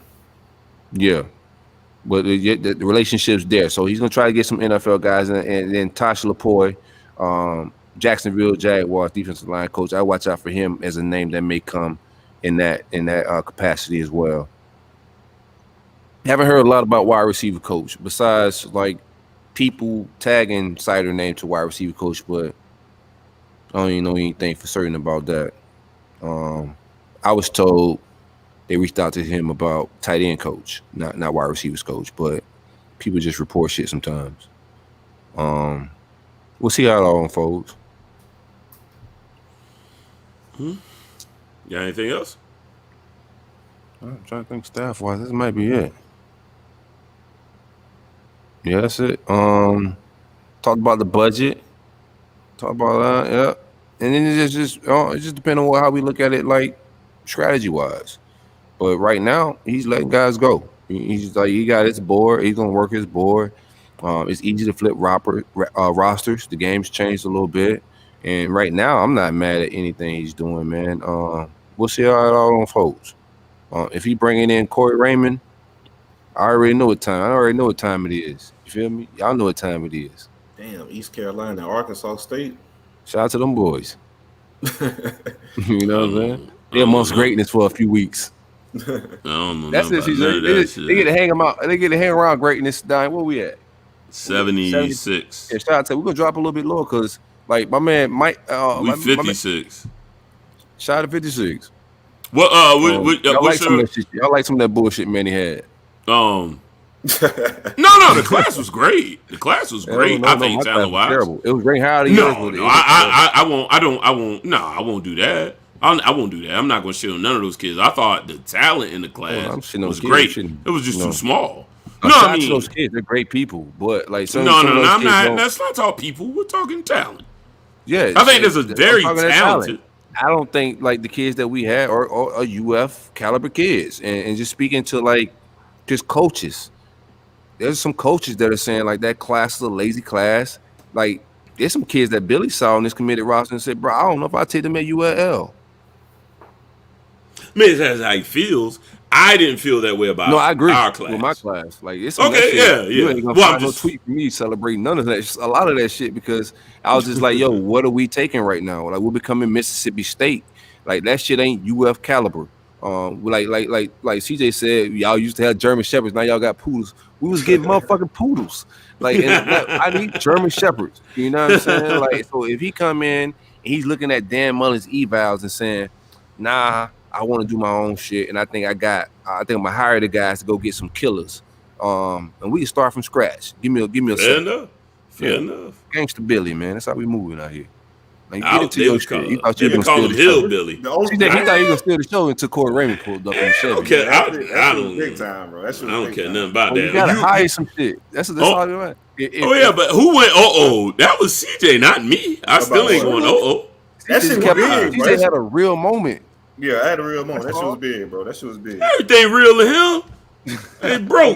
Nah, Hey, listen, man, bro, like, he pulled up and said, "Oh, it's the same as y'all. Only we paying somebody who don't even coach for us $5 million." bro, you got a billion now talking about tearing down the damn high school to build a 50K stadium. Y'all just out there. Y'all got robbing some sick people. Right, bro. Y'all got money with no damn. They ain't rob no sick people. Don't do that. Man, let me get my narrative off. That is no. We will not. We're not LSU. We are not robbing sick people. Harlan, hop in real quick. Go ahead. He got all the negative news about our program. Now that Silk got his great hire, I got a question for Silk. Oh, here we go. We're gonna go back 2 weeks. I want to know if he has a new answer, or if he's gonna stick to his old answer. All right. You know I'm full of shit. I got some shit for you. What you got? What do you got? No. Y'all at what, 10 right now, right? 11. 11. Yeah. No, I wouldn't go that crazy because, like I said, we're flipping a whole staff, but we at 30 something right now. I like us 15 to higher. Yeah, I like us 15. I stand on that.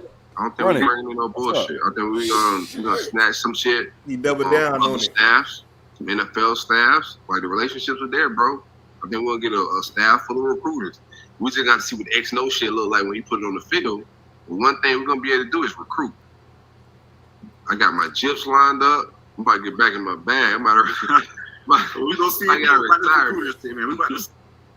All right. So you stick to it. 15. I stand by it, bro. 15. Wait, hey, listen to the whole clip though. I said 15, what they were gonna do, CJ. What I said he was gonna do. Yeah, he Post some would've hired NFL shit. He's gonna hire some recruiters. What he doing? You see the names that's pulling up? Like I don't just be it be animated sometimes and it be hyped up because you know what I'm saying. The pitch be big, but I be talking some real shit. I got some real sources and shit. So you sitting at 76 right now. You think that by February you'll be top 15? I can lie, bro. I got a new coach. Why not? Shit. It's a lot of spots, boy. What's the consequences? Retweets? Nah, yeah. Who cares? I'll say this. Yeah, that is a bold strategy, Cotton. That's I think everything's like 15 is outlandish just to be on some real shit. But at this point, we're not like at no type of like disadvantage of anybody else. Like it's wild west. And if recruiting and all that shit matters with I gotta let my dog in a second. I locked them out. My bad. I'm at the Kush house. If it's the Wild West, so you can flip a roster quick through the portal, through recruiting. Like you can just poach a whole roster. You can hit a kid up in DMs right now and say, "Hey, dog, what you got going on? We got some spots over here. We about to turn some shit around." It's go by relationships. So man, we'll see how I all cook out. But I don't think us getting talent is not going to be a problem with the staff he's about to bring in. Portal. Like no trolls aside, like Billy Napier is off the Bama's roster. Those guys hire recruiters. That's what's about to go down. Now the transfers don't go towards the actual class though, right? They do now. Nah. Yeah. As far as rankings, I don't think they go to the yes. ranking. 247 involves the transfer. Oh, they have included it. Okay, I didn't. Yeah, that's what I'm asking. I wasn't sure on that. That'd be interesting then.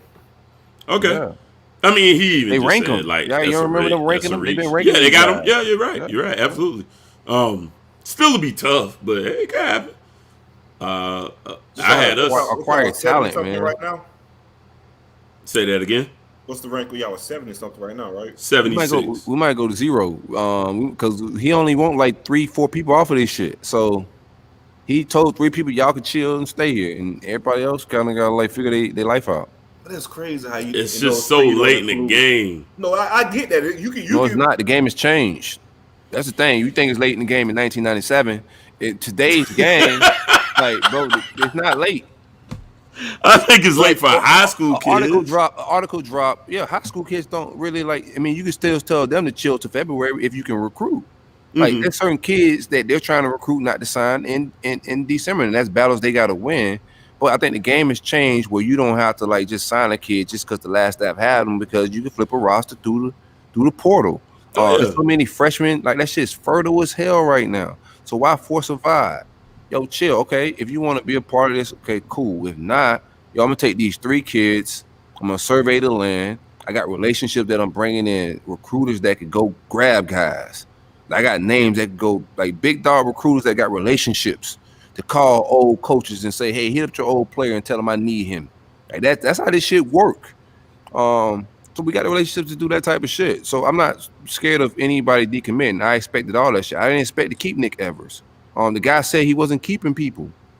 Like I don't expect. Like Dan Mullen came in and got a new coach, a new quarterback. Like that's how this shit. LSU is a mass exit of decommits. It's not a Florida issue. Oklahoma, same thing. USC, same thing. That's the game now. So if all their players are exiting, hitting the portal, decommitting, that means the market is flooded. No, you're right. Oregon had plenty of decommits as well. Like the benefit on real shit is to programs like Florida State now, so they can benefit from Florida not wanting Jaden Gibson and Azariah Thomas and guys like that Florida don't want right now. And those are those guys that can play football. So Norvell can bank it, and that betters their program right now in this moment, just from because they board change. But that's just the game. That's what this shit's becoming. So there's some programs right now that are benefiting through the switch, but and also some programs benefiting from stability. Yeah. I mean, go both ways. Like I said, we'll see. You know, I don't hate it. If you don't want a kid, if you don't feel like they're gonna fit what you want to do, that's fine. Because I mean, the one thing that your coach is gonna have for sure is some time. It's not like next year you're expected to compete for the SEC. It's going to be a retooling of sorts, rebuilding of sorts at the very least. I just don't think I think it's so like the game is so new, like Tucker. I think Mel Tucker, like nobody's seen that coming. And he operated out of the portal. I think the game is so like it's transitioning, and people could power up like people get on some LeBron, Dwayne Wade, and them shit. So a bunch of players are getting the portal and say, hey, let's all go to this school and let's do this. Like, that shit could easily happen now, bro. The game is so different. Well, it just depends on the level of the talent that goes in there as well. I think that Michigan State's some high level talent in that shit right now. Yeah, absolutely. I'm not disputing that. I think the situation in Michigan State was, yes, they do have a very good team or a good team. I won't necessarily very good, a good team, and a lot of it was comprised of guys that were, like your Chester Kimbroughs, not a bad player, just down the roster a little bit at down the depth chart, at Florida. So you get him and a bunch of other guys that are kind of in that same neighborhood. Same thing for the running back. He wasn't starting at Wake Forest. So he decides to move because it didn't fit his style as well. Turn out you get enough of these pretty good players, and now you got a pretty damn good team. So I'm certainly not saying that a turnaround of sorts is impossible where maybe next year Florida could go, 8-4, 9-3. But I still would say the expectation still wouldn't be to win, the SEC East. Oh, no doubt. Yeah. But again, it would still be marked improvement, and with the right staff of recruiters, because I still believe ultimately to build the program, and I think we're probably all on the same page there, it is still going to come through high school recruiting. Yeah, program building. I think. I don't know, bro. I think the game has changed. I think the game turns into. Oh, hold on 1 second, bro. I'm sorry. We got to pause. I got to let somebody in 1 second. All right. Well, we'll take a quick break. I go pee too. Say what you. Oh shit! All right, cool. Yeah, he getting up to go. Yeah, we'll take a quick break while he going to let his homie in, and I'll take a leak, and we'll come back, jump back in. Yeah.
My bad, fellas.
That was clutch. All right, where we at with it? Yeah. So I had a take. I was saying the game has changed a little bit. We could roll it from here. Yeah, I think the game. I want to make sure we. Yeah, the game has changed a little bit. I think you gotta like work. I think some of these smaller programs have becoming farm league programs.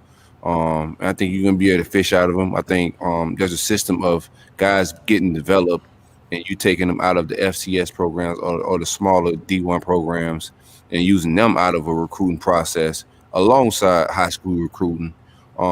Because just acquiring talent, you got to win now, and guys can leave right now until they change the rules. If it's set up like it is now, you had a disadvantage if you just recruiting high school students. I go get grown men. I go recruit grown men right now. The portal will always be important. You go pick your 8 or so guys from the portal in the year, but like overall, to build the program, because you're taking 25 kids a year, so to speak, high school. So how many you take out of the portal on an annual basis, you think? I say around 8, just depending on your roster and what the makeup is. But for Fairfax, shoot 8. But if I'm Bama, it just depends who jumps in the portal and what the situation is. If I'm Bama, Bama's different. Everybody trying to catch Bama. Yeah, like right, but Georgia, everybody trying to catch Bama. Type of teams, I'm only taking a select few, if that. But like for Florida State, for instance, and what we need, 8 or so will be good. Florida State, Miami, us. Yeah, like you got you got to operate out of the portal right now. Like period. Well, what and I think CJ kind of actually brought up one of the points I was going to make is I still think the bulk of what the success that they have is still going to be made through high school. Yeah. If you look at a guy like Jermaine Johnson, right? Jermaine Johnson left a team that just lost their first game to come. A lot of these guys that are leaving in the portal are a lot of guys that are very talented, that are looking to crack that rotation to get that PT, right? So Jermaine's gone. Jermaine went to a team that he knew was bad. He knew that team wasn't it wasn't even ACC championship caliber. He knew that. He made a decision to get out there, get a lot of reps, get his film up so he can go to the league. And I would say mission accomplished, because that was one of the things that was basically said to be his hold up between him and Miami was Manny wanted him to give 2 years. And he's like, nah, I'm not going to. But we got three out of Cox.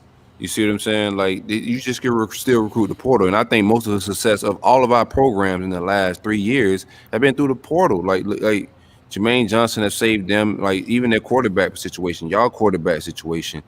We've had Grimes, Grenard, Brenton Cox. Like the portal is if you're not Bama, you're not the elite programs. It's just a part. Like it's just a huge part of your recruiting process. It's more so even now.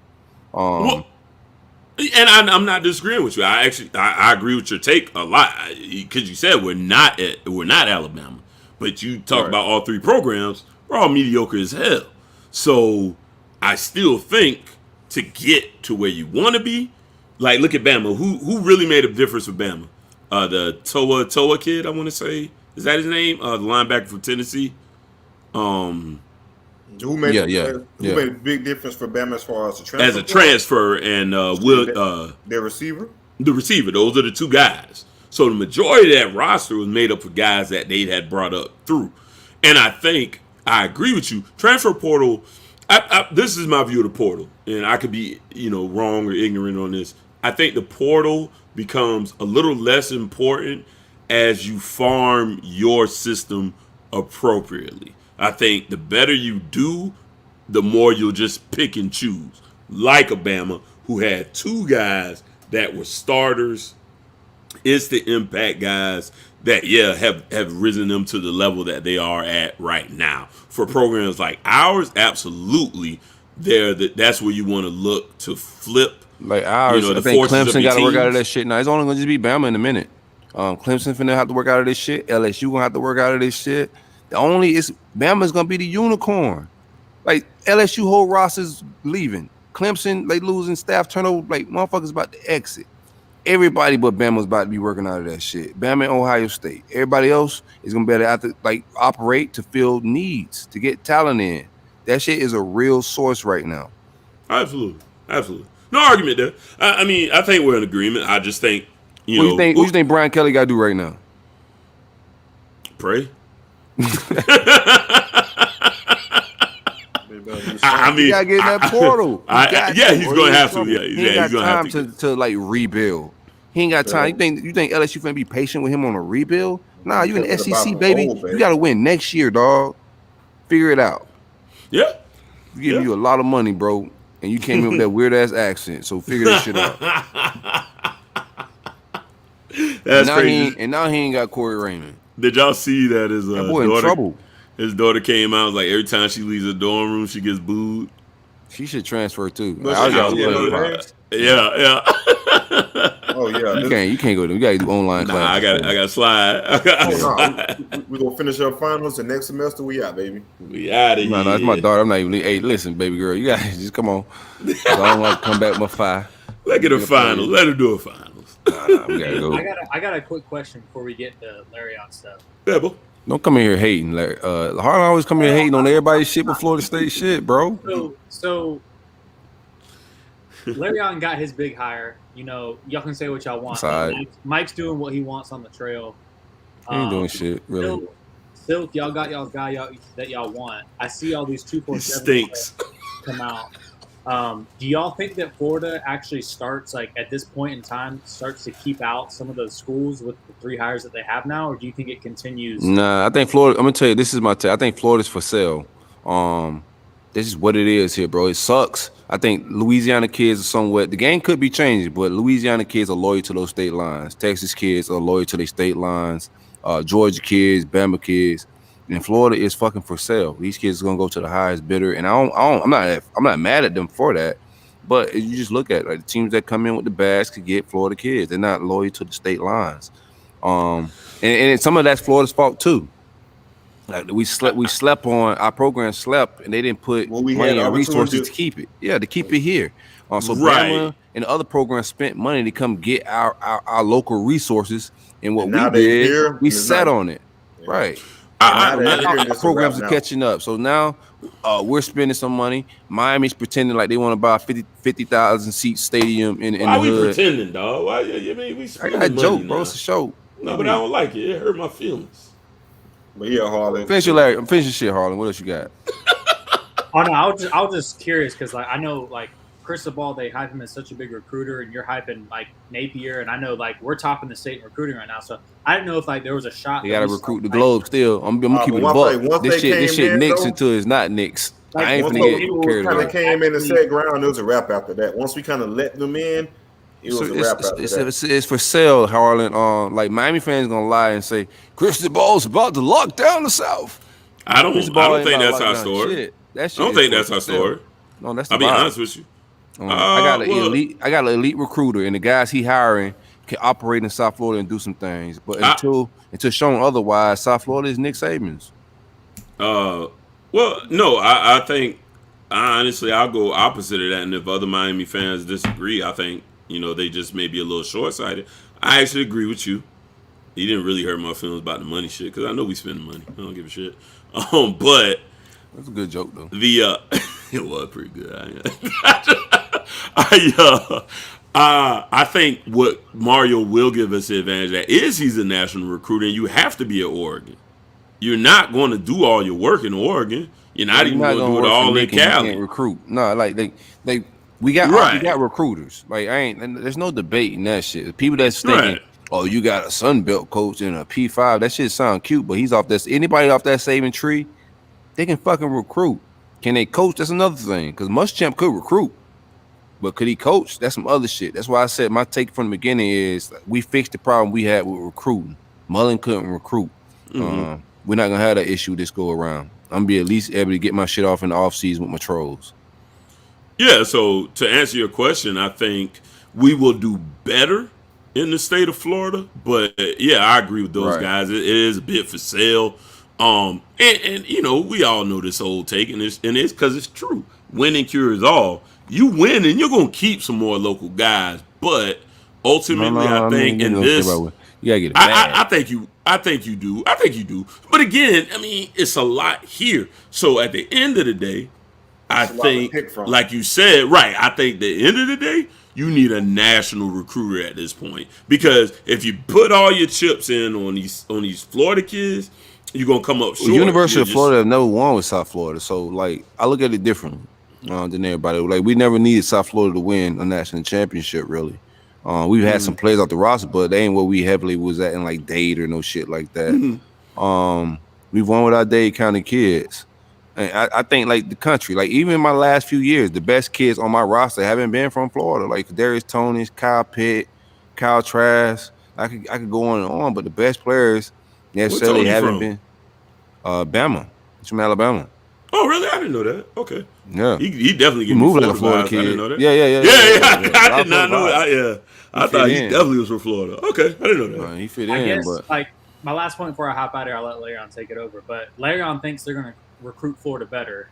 Silk thinks they're going to recruit better. And I know me and CJ think, we're recruiting better in Florida right now. I don't know. I just feel like better is good because we've been recruiting Florida shitty. But the creme de la creme, I think, bro, getting them 5-star, the creme de la creme of Florida, I think Bama gonna get what they want, dog. But better at Miami, better at Florida State, better at Florida is gonna take away from somebody, right? The state better. The state is getting better. Like, through these hires, no doubt right now. Like the state, and we beat them sometimes previous. We beat them for Amon Richards. Amon was a real deal. Unfortunately, he suffered an injury. We beat him for Gervin Hall. Unfortunately, Gervin didn't pan out with us. Maybe it was a lack of development of the staff. Won some. Like, you win some, right? It ain't the creme de la creme though. It ain't the 5-star. We beat them for some 4-stars, but I don't think there's no 4-star. Like the closest we got was Alex Leatherwood, and we lost. We was close with Judy, but we played that way too slow and way too late. So I do think you will see some more of that. I think you'll see some more of that. I agree.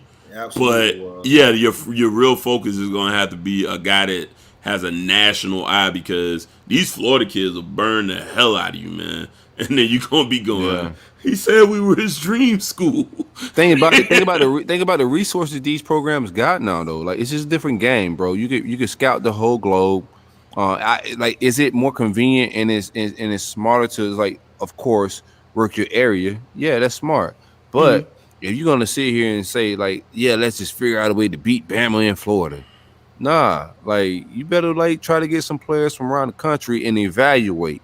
Like, get your guys smarter to evaluate the entire country, all the talent around the globe, try to find the best fit players for your program. And not say the stars don't matter. That shit does matter. Find elite kids around the country that's willing to, that just not kids that, like, the world's a global place. So get kids to not be scared to leave their crib. And I was gonna say real quick, People going to IMG for high school. Think about that shit. Like people leaving their homes to go to high school to play ball. Like I'm contemplating doing some shit like that. My son in the future, like, yo, like you can send a kid to go play in another state high school football. So what's college? The world's getting a little bigger, man. That's all. Or smaller, I would The say. game just changed. Like I To, said, it just changed. And when we had our chance to kind of put our foot down and drop the ball. Yeah, like we had this conversation last pod. We dropped the damn ball in regards to. That was Saturday night. Remember I said how the that's what that was Saturday. Matter of fact, we was talking about the AD. I want my AD to be a forward thinker. The state of Florida wasn't a forward thinker at that point in time because it was too easy. Right. We got and once those other states kind of got in, it's gonna be hard to get them out. But the more us three win, of course, it'd be naturally that we get more Florida guys, but. Bama, LSU, Georgia, Clemson, Ohio State, they're gonna nitpick through, and that's the thing. But I think back to recruiting in that sense is a good recruiter is also gonna know when the kid's full of shit. Yeah. And then move on. Like you don't want to put a lot of energy in a kid from down in your backyard that he's just playing games with you. Right. So a good recruiter is going to understand, he's not being serious with us. Let me go ahead and move on. Let me look at this kid in Kansas. That's a monster, or this kid out in Cali or Texas or wherever else you got to go look for him. So the world's a lot smaller. It's a global game. Florida is definitely still, I think, the most talent rich area, but it's not the only talent rich area. And a smart, savvy recruiter and recruiting team is going to understand that there's kids that are in Texas that, man, if Miami knocked on the door, I honestly would be interested. You had staffs before that wouldn't even venturing out because they thought, we'll just worry about tying down Miami. Not necessarily the case anymore. You got to just, like you said, CJ, forward thinking. You gotta know what you know what you don't know, and be willing to get on the cutting edge of, securing things. So. Yes, sir. And one quick thing before we move. I know we keep saying this, but we got to get to them. Talk your portion of the pod with UM. But we always shop them damn Miami. And that Miami being good to us, continue being good to FSU.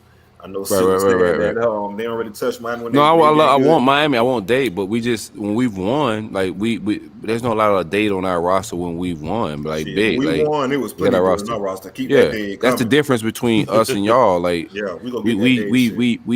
worked the Tampa area, Central Florida area, and Aiden like Central Florida to do our thing and be able to like it ain't like it's not Florida talent. No, that's the big thing. Central Florida usually being, like I said, Florida lean. That's being kind of locked down by UF, and we kind of been venturing south because Central Florida being UF by nature. The Spur you went trying to go down there and try to out like Bobby and shit. You got to find your lane. Yeah. That's what it is. All right, we getting to me? Yeah. We done did the Corey Raymond shit. You ain't got like your little splash ain't a splash no more, nigga. It's like a little trickle. That don't bother me, man. A little drip. It is what it is. Let the man do what he do. He the vibes is a little bit different around here. Feeling a certain way. No, that shit gonna slap. It slap. CJ, that shit was tuned up before the Corey Raymond hire, but right. No. I don't know what you talking. We ain't got no season on it now, bro. Again. Shit. Again. That shit don't slap, bro. Shit. I'm gonna tell you somebody, bro. We're going your Nintendo gifs ain't slapping the same right now. Before that hire, you had a little sauce, but all right. Okay. I would say that. From one Corey to another Corey, I know he about to do some gangster shit. But the whole story for us was we wasn't going to spend no money, right? I'm shout out to y'all, man. What a hire, bro. I didn't know y'all was robbing kids and shit. I had no idea. No one's robbed kids. Huh? No one's robbed kids. See, Harlan got all the negative shit about everybody's program. Mario's record is 62 and 60. Hold on. Super producer Harlan is it's not. No, Silk, hold on. Don't do that. Because he never posts one negative thing about that shitty ass program in Tallahassee. So why are we giving him any juice with his bias? Program that whooped your ass, right? We gotta find a Miami like somebody. Yeah, we can't keep reading his horse shit. Hey, Like Harlem. that's not. He Hey, Harlem, never posts nothing about that Hey, bullshit hold on. ass Let me, school. let me see your shirt one I'm more with time. you. Let me see your shirt one more time. No, Harlem, Okay. for real. Like you gotta I just like. want to see your shirt one more time. Why you ain't never got no negative Florida State shit? Like, what's Never. going on? You got to either have a Miami, a UF, or FSU producer, right? You picked the FSU producer this time, so I mean, But TJ That's- ain't used to do this shit. Like, Yeah, TJ he is never lazy. did this shit. This is what you doing. It's egregious. It's outrageous. Outlandish. TJ's had political takes and shit. He ain't got, like that's because TJ lazy. he's like fuck them facts. Out of bounds. All right, fuck that. I don't care nothing about that record. Y'all know the big news, man. We paid the cost to be the boss, man. Went out, landed the guy We got a we wanted. stadium. Oh my bad. We don't need no new stadium. I don't care nothing about that. It never mattered. It won't matter. Nah, that's a good narrative. Like you said, you're one of the people. I remember you saying this. That's national reporters spewing a bunch of shit because they're out of touch. No doubt. It's a good story. Oh yeah, do your thing, baby. Hey, you're a big man on campus. You ain't a real fan if you don't know Uncle Silk. That's a fact. Listen. I'm in Savannah, and I ask people if they know who Uncle Silk is, if they're a Gator fan, and if they don't know, I'd be like, "Oh, you ain't." They ain't trill. And trust me, on my mother, I've had many people tell me, "Oh yeah." And they finish it off with, "You ain't a real Gator fan if you don't know Uncle Silk." So That's how they end it. Yeah, they know what I'm talking about. But big news for us this week. Big for me is I get to draw even with CJ. Thank God. No, you did, because you really thought we was bringing Manny back. You really did, and you weren't that off. You weren't that off. No. At that point in time, I didn't, but I had to go with it because of the bet. But well, to be honest with you though, you weren't that off, because we spoke to Manny on the last show. The plan was Mario or Manny. Yeah. So you really weren't that far off. I thought that was a terrible way to handle the situation, but ultimately that is what happened. So we did go out and we were able to secure Mario Cristobal. So he's he's gonna take over the helm. Guys already out there hitting the trail. Shout out to, man, what a hire, bro. You know what I'm saying? I'm gonna get kudos, man. You know what I'm saying? Like real shit. That's a good hire for y'all on paper.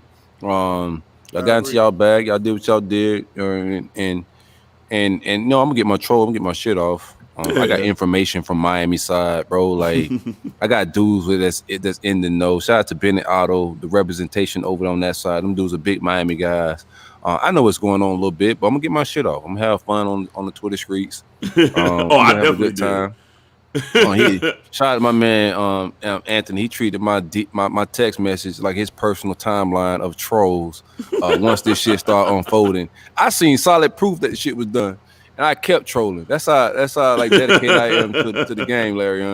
I knew the shit was over, but I was like, fuck it. Yeah, might as well roll. No doubt.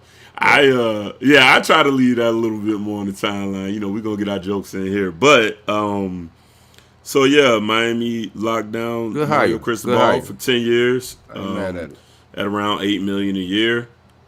A new dedication to winning at Miami, something we have never seen. We all spoke on it about the Florida schools being spoiled and having the opportunity to win on the cheap because of the rich, talent-rich areas they've been in. But that narrative's old, is played out, and it's just not panning out as evidenced by the state of all three programs right now.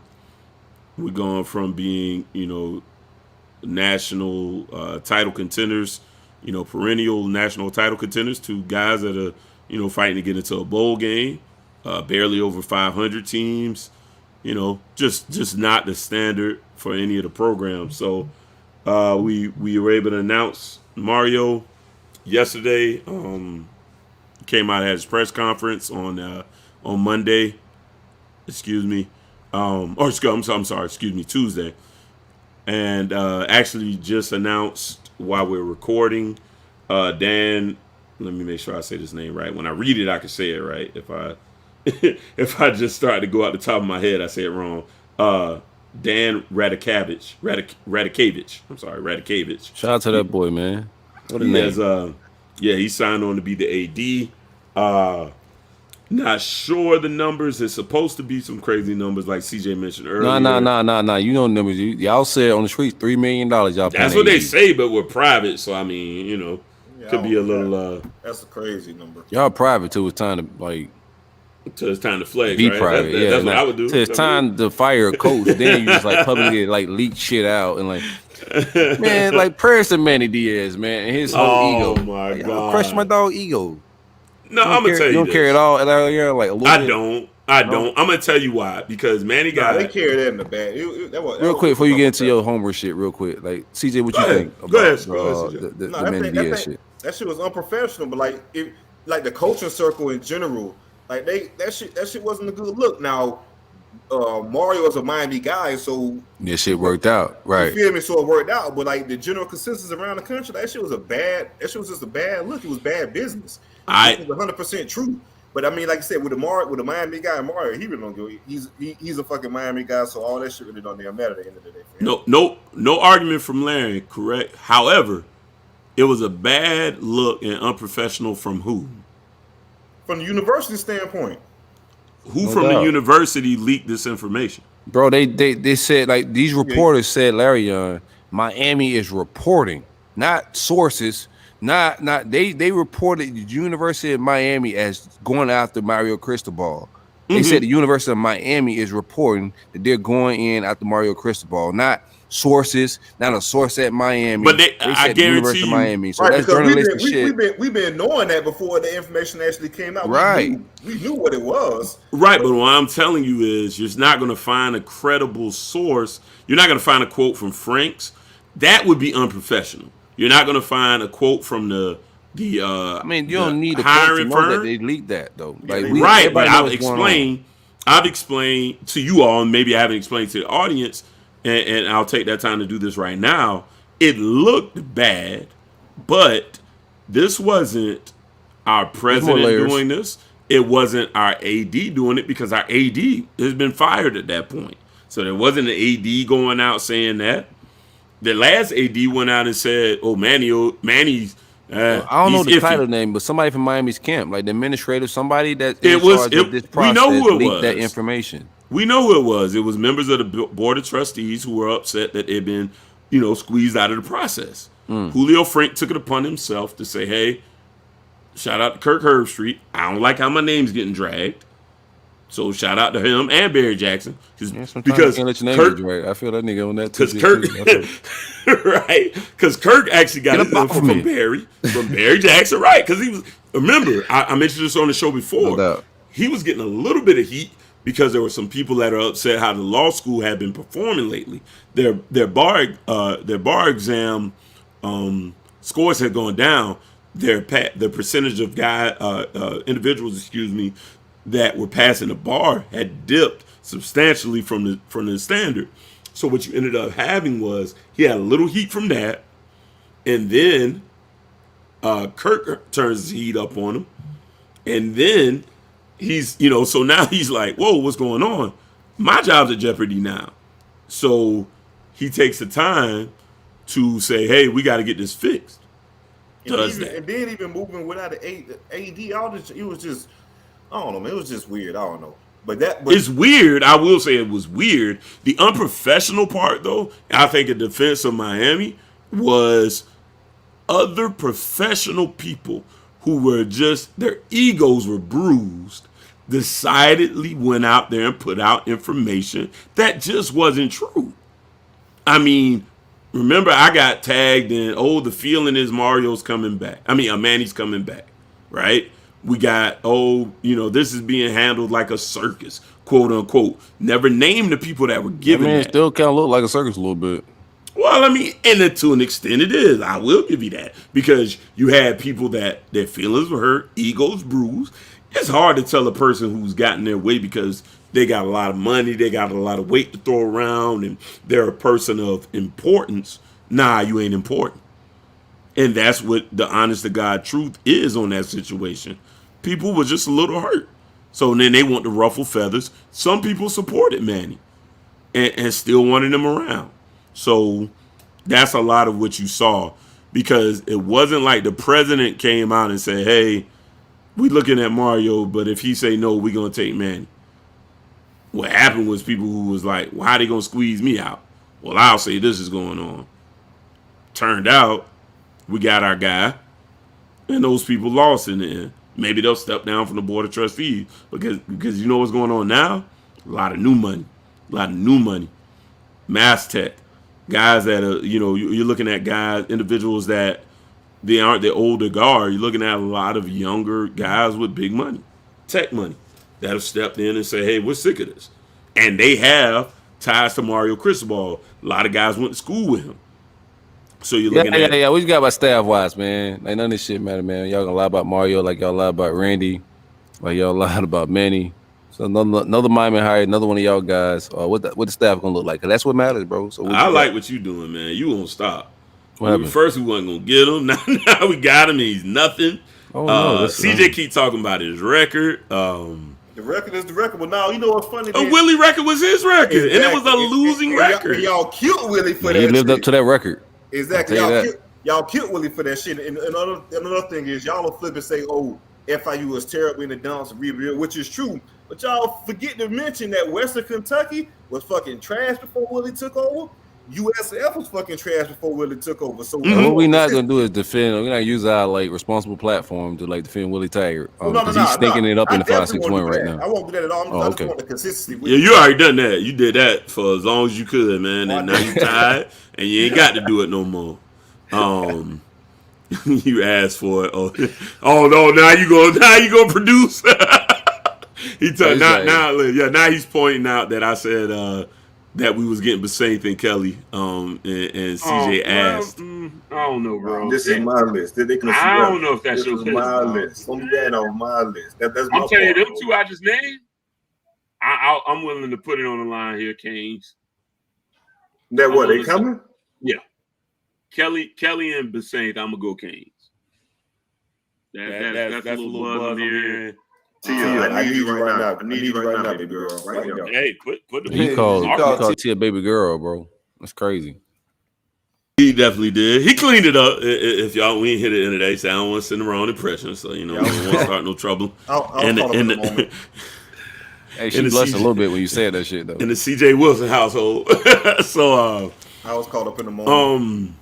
Yeah. So I get it. And I mean, let's be real, right? Again, let's take this opportunity to grow and be mature. Most coaches get an opportunity at a shitty school. Like normally when you're taking over a situation that isn't ideal.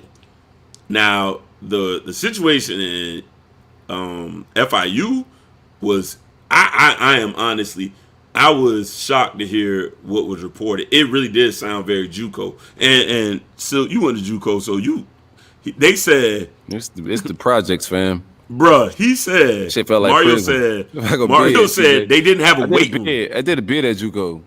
Mario said they didn't have a weight room.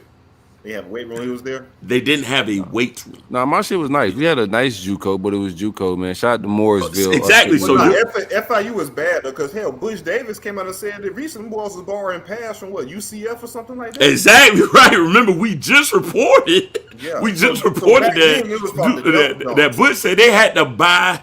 Exactly. They had to buy shoulder pads from another school. They said routinely team meetings were held. The guys sat on the coach's floor in his office. These guys were working out on Bowflexes. Like, this is how bad it was at FIU. That shit was worse than Cookman, bro. Cookman, damn. Like, I can't believe. I read that literally today. I was reading his article. Shout out to Manny Navarro. I was reading his article on. Actually, I think that was Bruce Feldman. And my tweet or something. It was Bruce Feldman article actually, where he actually went into the details of how poor the FIU program was run at that time. I couldn't believe that. I was like, you got to be shitting me. Bowflexes for collegiate athletes. Yeah, they just not. They don't care at all down there. Butch should have been stepped away. I just think there's no reason for FIU and South Florida to be operating like that. Like, yeah, that's you got talent around you, even if you just stumble upon it. Shit, like. You can go find kids at the shittiest high schools in South Florida to give you a decent program at FIU. Hell, you can just sign them up to go work out at some local gym. It's got more than a Bowflex. You know what I mean? Like, you sign your whole team up to be able to go to 24/7 sports. It's cheaper than, you know what I mean? They can at least get some free weights and things of that nature. So, yeah, I mean, in all honesty, all these coaches are usually taking over a poor program that's coming through some, difficult times, so they got to turn it around. Did I think Willie was the craziest hire at the time? No, I didn't. Turned out to be, but that's always. Willie was the hot name at that point in time. Oh yeah. Silk wanted him. I didn't. I mean, on paper, no. The thing, and I said this shit too. My overall take was, if he comes with that staff, bro, you gonna think about like this. What he had on that staff. With a lot. That was good staff. No, it was really. And to be honest with you too, like transparent as fuck right now. Like Willie, people reached out to me at the time too, bro, on some real shit. Like they was politicking for like jobs a little bit there. And I ain't got nothing to do with that. I thought on paper, like a black guy being the head coach of one of these universities. We seen Randy Shannon get a #1 class at University of Miami. Even before the games were played, you remember the all season how hot that shit was bumping. Right. Y'all had me sweating a little bit. I like, God damn, bro, this shit. If we fuck around and win, we in trouble. Thank God it didn't. You know. I agree. So of course I wanted him, man. But I knew the jig was up too when he didn't come with Mario Cristobal. I was just like, bro, like those are substantial guys. Yeah, like that's a big part. Levitt, like guys that is going to bring you infrastructure to get this shit off the ground. Right. The difference, the true difference, and I mean that's goes back to what we spoke on a little bit earlier. The true, the true measure of a head coach to me is going to be the guys around him. So yeah, that supports your point. If you're not bringing in all these other great guys, recruiters, and coordinators, then yeah, it don't matter now unless you're going to be able to recreate that. Oregon was able to keep him to make him the head damn coach, which is crazy. That was the only way to keep him. You guys think, like, real quick while we're here, though, we want to talk about the poverty of Oregon. I mean, Oregon lost.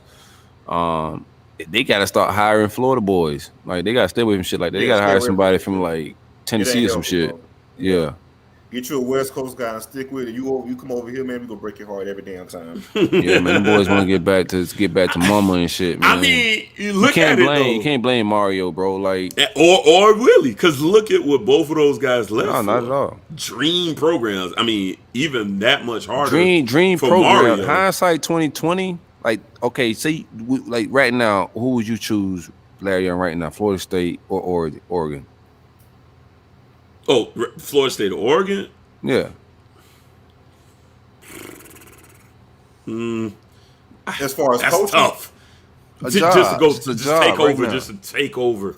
I'm gonna tell you why. I would take Oregon right now. Yeah, if I want just in love with FX. And that's how we saw. And that's how we saw the Miami situation. But you got to equate for like the non-traditional stuff that you said, like the man shit, right? Because we don't know hearts of men, right? That's why I spoke before.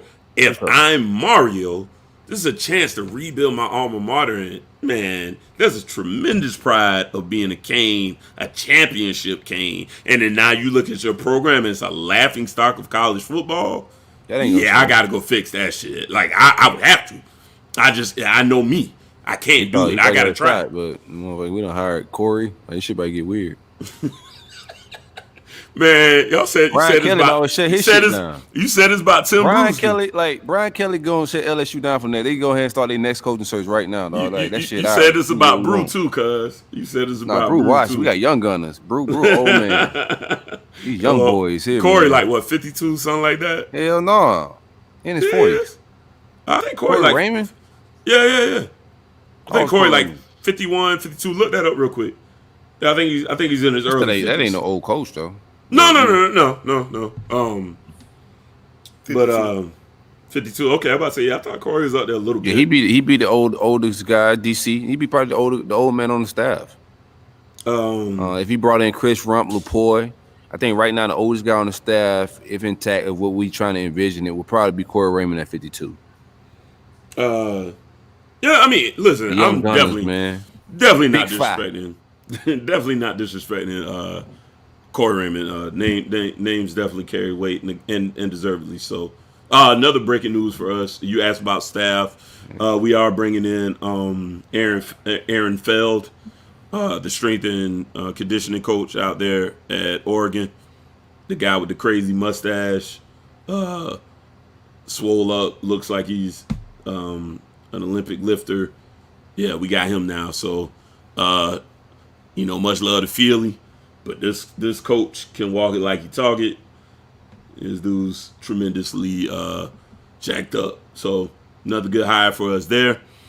You spoke or you asked about the coordinators, I believe. So right now, honestly, it's just names floating. Nothing solid at all. He did say he would interview the staff to give them an opportunity. I'll be honest with you, that's professionalism, good lip service. I don't anticipate a lot of guys will be held over. If there's a guy that I do anticipate probably will, it would be Stephen Field, who came from Oregon. He pretty much occupied the same role as Mike Rumpf. So he was the head of recruiting. So I expect him to be held on at least in that capacity. They have a good working relationship. I think Field's a good recruiter as well.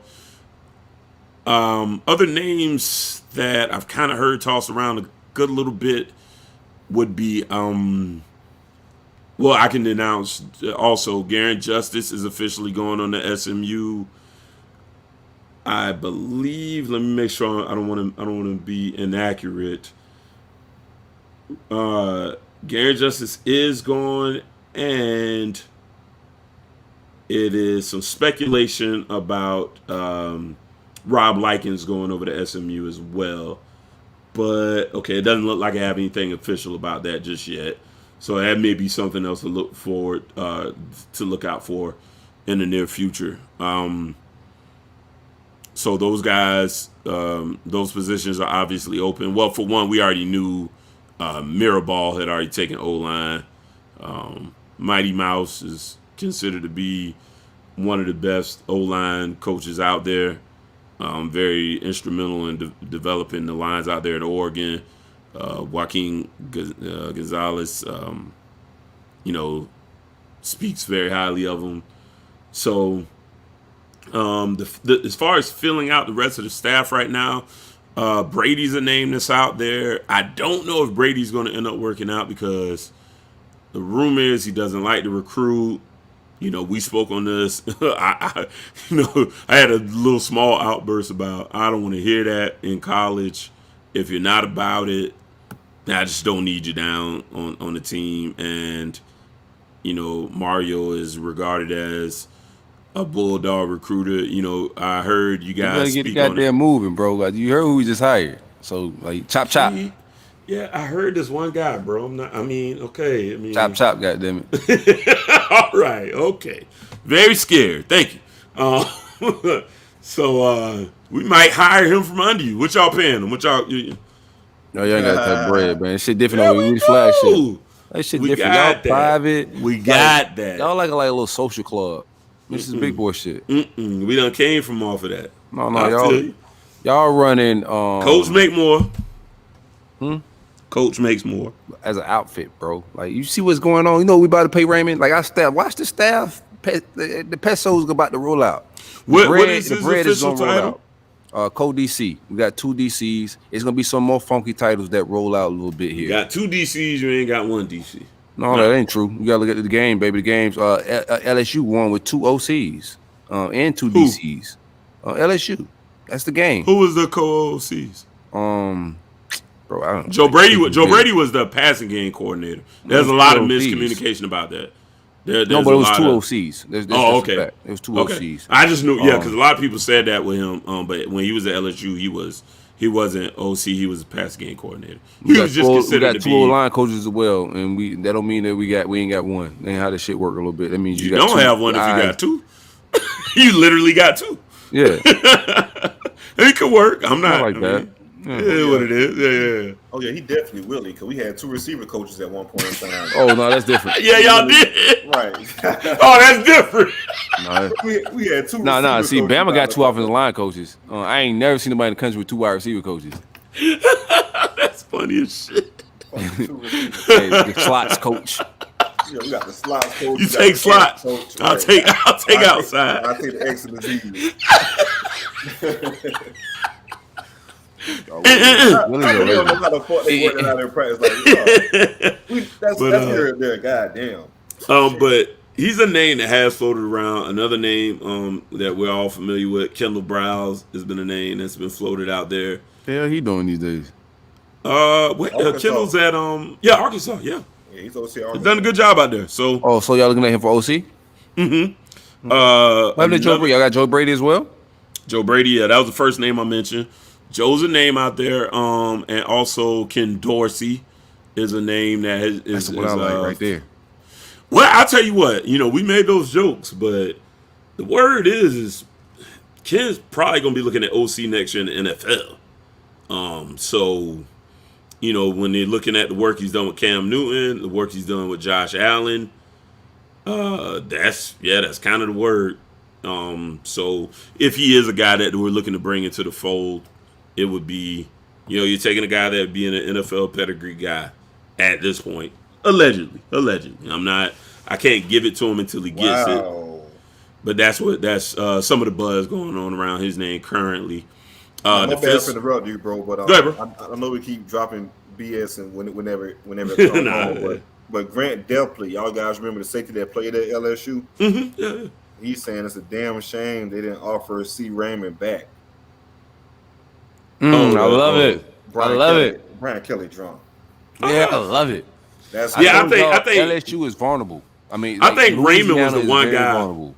I think Raymond was the one guy he couldn't afford to lose. I think that was the one guy that's one guy you got to keep. I would have made sure. Hey, what do you need to stay here? If that was me, if I'm taking over LSU, because again, Brian don't have the relationships there. But anyways, no, yeah, go ahead, bro. My bad. DC, I haven't really heard much buzz on at all. I'd expect that's going to take a little bit more time to play out. We'll kind of see how a lot of that shakes out. Outside of that, we had one decommitment from linebacker. I'm forgetting his first name. His last name is Medlock. Out of Texas. He decommitted shortly after the news. He's a guy that he picked up a couple of more offers. I honestly don't know if he was at the end of the day what we wanted Miami, and maybe he got some of that feel as well. He's still gonna be he's still a guy that he's got like Utah and TCU out there for him. So best luck to that young man. He'll still land on his feet there. And essentially, Mario kind of got out there and got on the trail, man. Right after his press conference, he went out to Miami Central, and he started, working his magic over there, getting to, just witness practice, build relationships, and which he's already got. He's already got South Florida relationships as it is, but strengthen them. And then right after that, he essentially hopped on a plane and got out to Texas and got right back to work. He basically going out there to Texas to speak with Kelvin Banks, the five-star offensive tackle out of Texas, number 2 overall offensive tackle, 14th nationally. He's a guy that they've been on heavy from the get-go. So, they're just trying to, basically redirect that energy. He's a guy that was expected to commit to Oregon. So, they're just redirecting that energy, refocusing it, trying to build those trenches up. Cameron Williams, another kid out of Texas. He came and visited Miami. Didn't really seem to enjoy the visit all that much. I don't know if it's just because he didn't have the relationships built up there. He's a 3-star offensive lineman out of Texas as well. He's an Oregon commit. But there's an expectation that he will come back and visit it again. This time with Mario at the helm.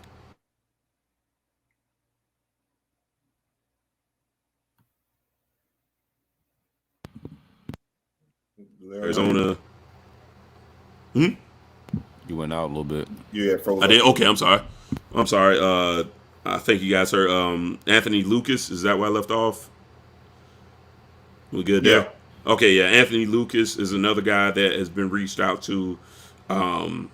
That is probably going to come back down and visit again. He's come down a couple of times. Last time he came through, it was an unofficial. We got beat up on by Michigan State.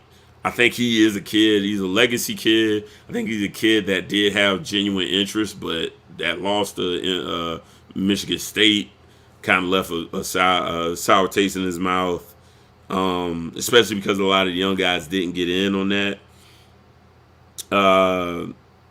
He's made contact as well with Najee Kelly, the 4-star defensive end out of Fort Lauderdale.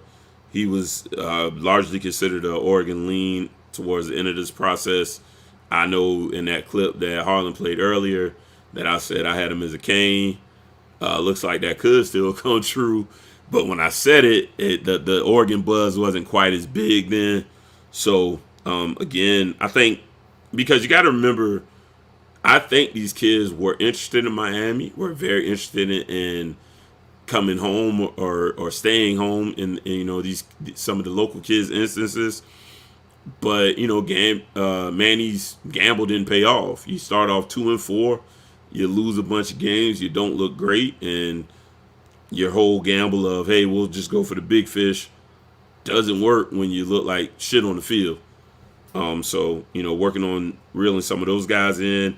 Contacted Shamar Stewart, 5-star defensive lineman, considered a Texas A&M lean at this point as well. But they're in touch with him. Another guy planning on trying to get back on campus. All this right now, as well as you're getting to the end of official visits, so they're trying to get these kids back on campus. Devin Jackson was a 4-star linebacker out of Nebraska. He is a current Oregon commit. We were in his top group. Again, I think these kids were legit interested. Shit to bed, so they went elsewhere. TJ Dudley, he also was an Oregon commit. He decommitted. Earl Little Jr. is kind of back in the picture as well. He was another guy that was kind of expected towards the end to be an Oregon lean, if not Oregon, Alabama. And so, yeah, Mario's working the trail. There's an opportunity for us to clean up nicely in this class. I tweeted earlier, top 20 finish, question mark. I think we could pull it off. Those are a lot of big dogs that I mentioned there. So if you can get some of these kids to come on in the fold, you're going to be looking at, quite a haul. Also Jaleel Tucker and Jaleel Florence, the 4-star kids out of the San Diego area. They one of them I can't remember because they're both Jaleels is actually friends with Keyshawn Smith, the San Diego wide receiver that plays for us now. They all played together at the same school actually, so they may all be cool. So that's another end for us as well. And they were both Oregon commits who now at this present time they're up in limbo a little bit because they committed to Mario. And as CJ mentioned, Mario ain't got no sauce like the Sun Belt goat, bro. They ain't finna slide the same, bro. The Sun Belt, dog. Y'all not in on anybody though. So big belts, man. You know the vibes. And then Kevin Coleman, as CJ mentioned earlier. No, I really don't. But if you have vibes and inform me about it, I'm all for it. I know no vibes.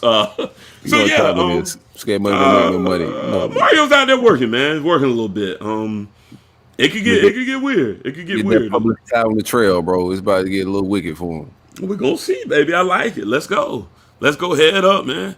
Let's punch it out a little bit. Which one of y'all gonna finish higher in the rankings? I already know who gonna finish the best out of 3. That's a given. Who gonna finish higher than y'all 2? You just talking Spody with your little recruiting class, ain't you? I know, right? You got him a little win, boy. You ready? Y'all, okay, I'm just vibing, bro. I'm home. You know what I'm saying? I'm going 20. I'm going 20. I like Corey Raymond. I think we're gonna eat in top 20. I think we finna get some. I think our secondary. I think we could power up. I'm going 15 to 20. I ain't on none of that. I ain't on fuck all that humble shit, CJ. Okay. I think if we bringing in like people like Corey Raymond, we could power up and compete next year. I think we're gonna bring in defensive backs, some of the best defensive backs in the fucking country. Gonna want to come play for Corey Raymond. We're gonna be able to lock shit down next year and compete. We got a quarterback. That's just a given. We just gotta load up around these people. Silly Billy. Power up, man. Shout out to the Sunbelt God. You know what I'm saying? That's the only way you go get a guy like Corey Raymond, bro. If you respect it, Mario gotta hire somebody. He going to. I mean, everything y'all been trying to do. Slogan do something. That's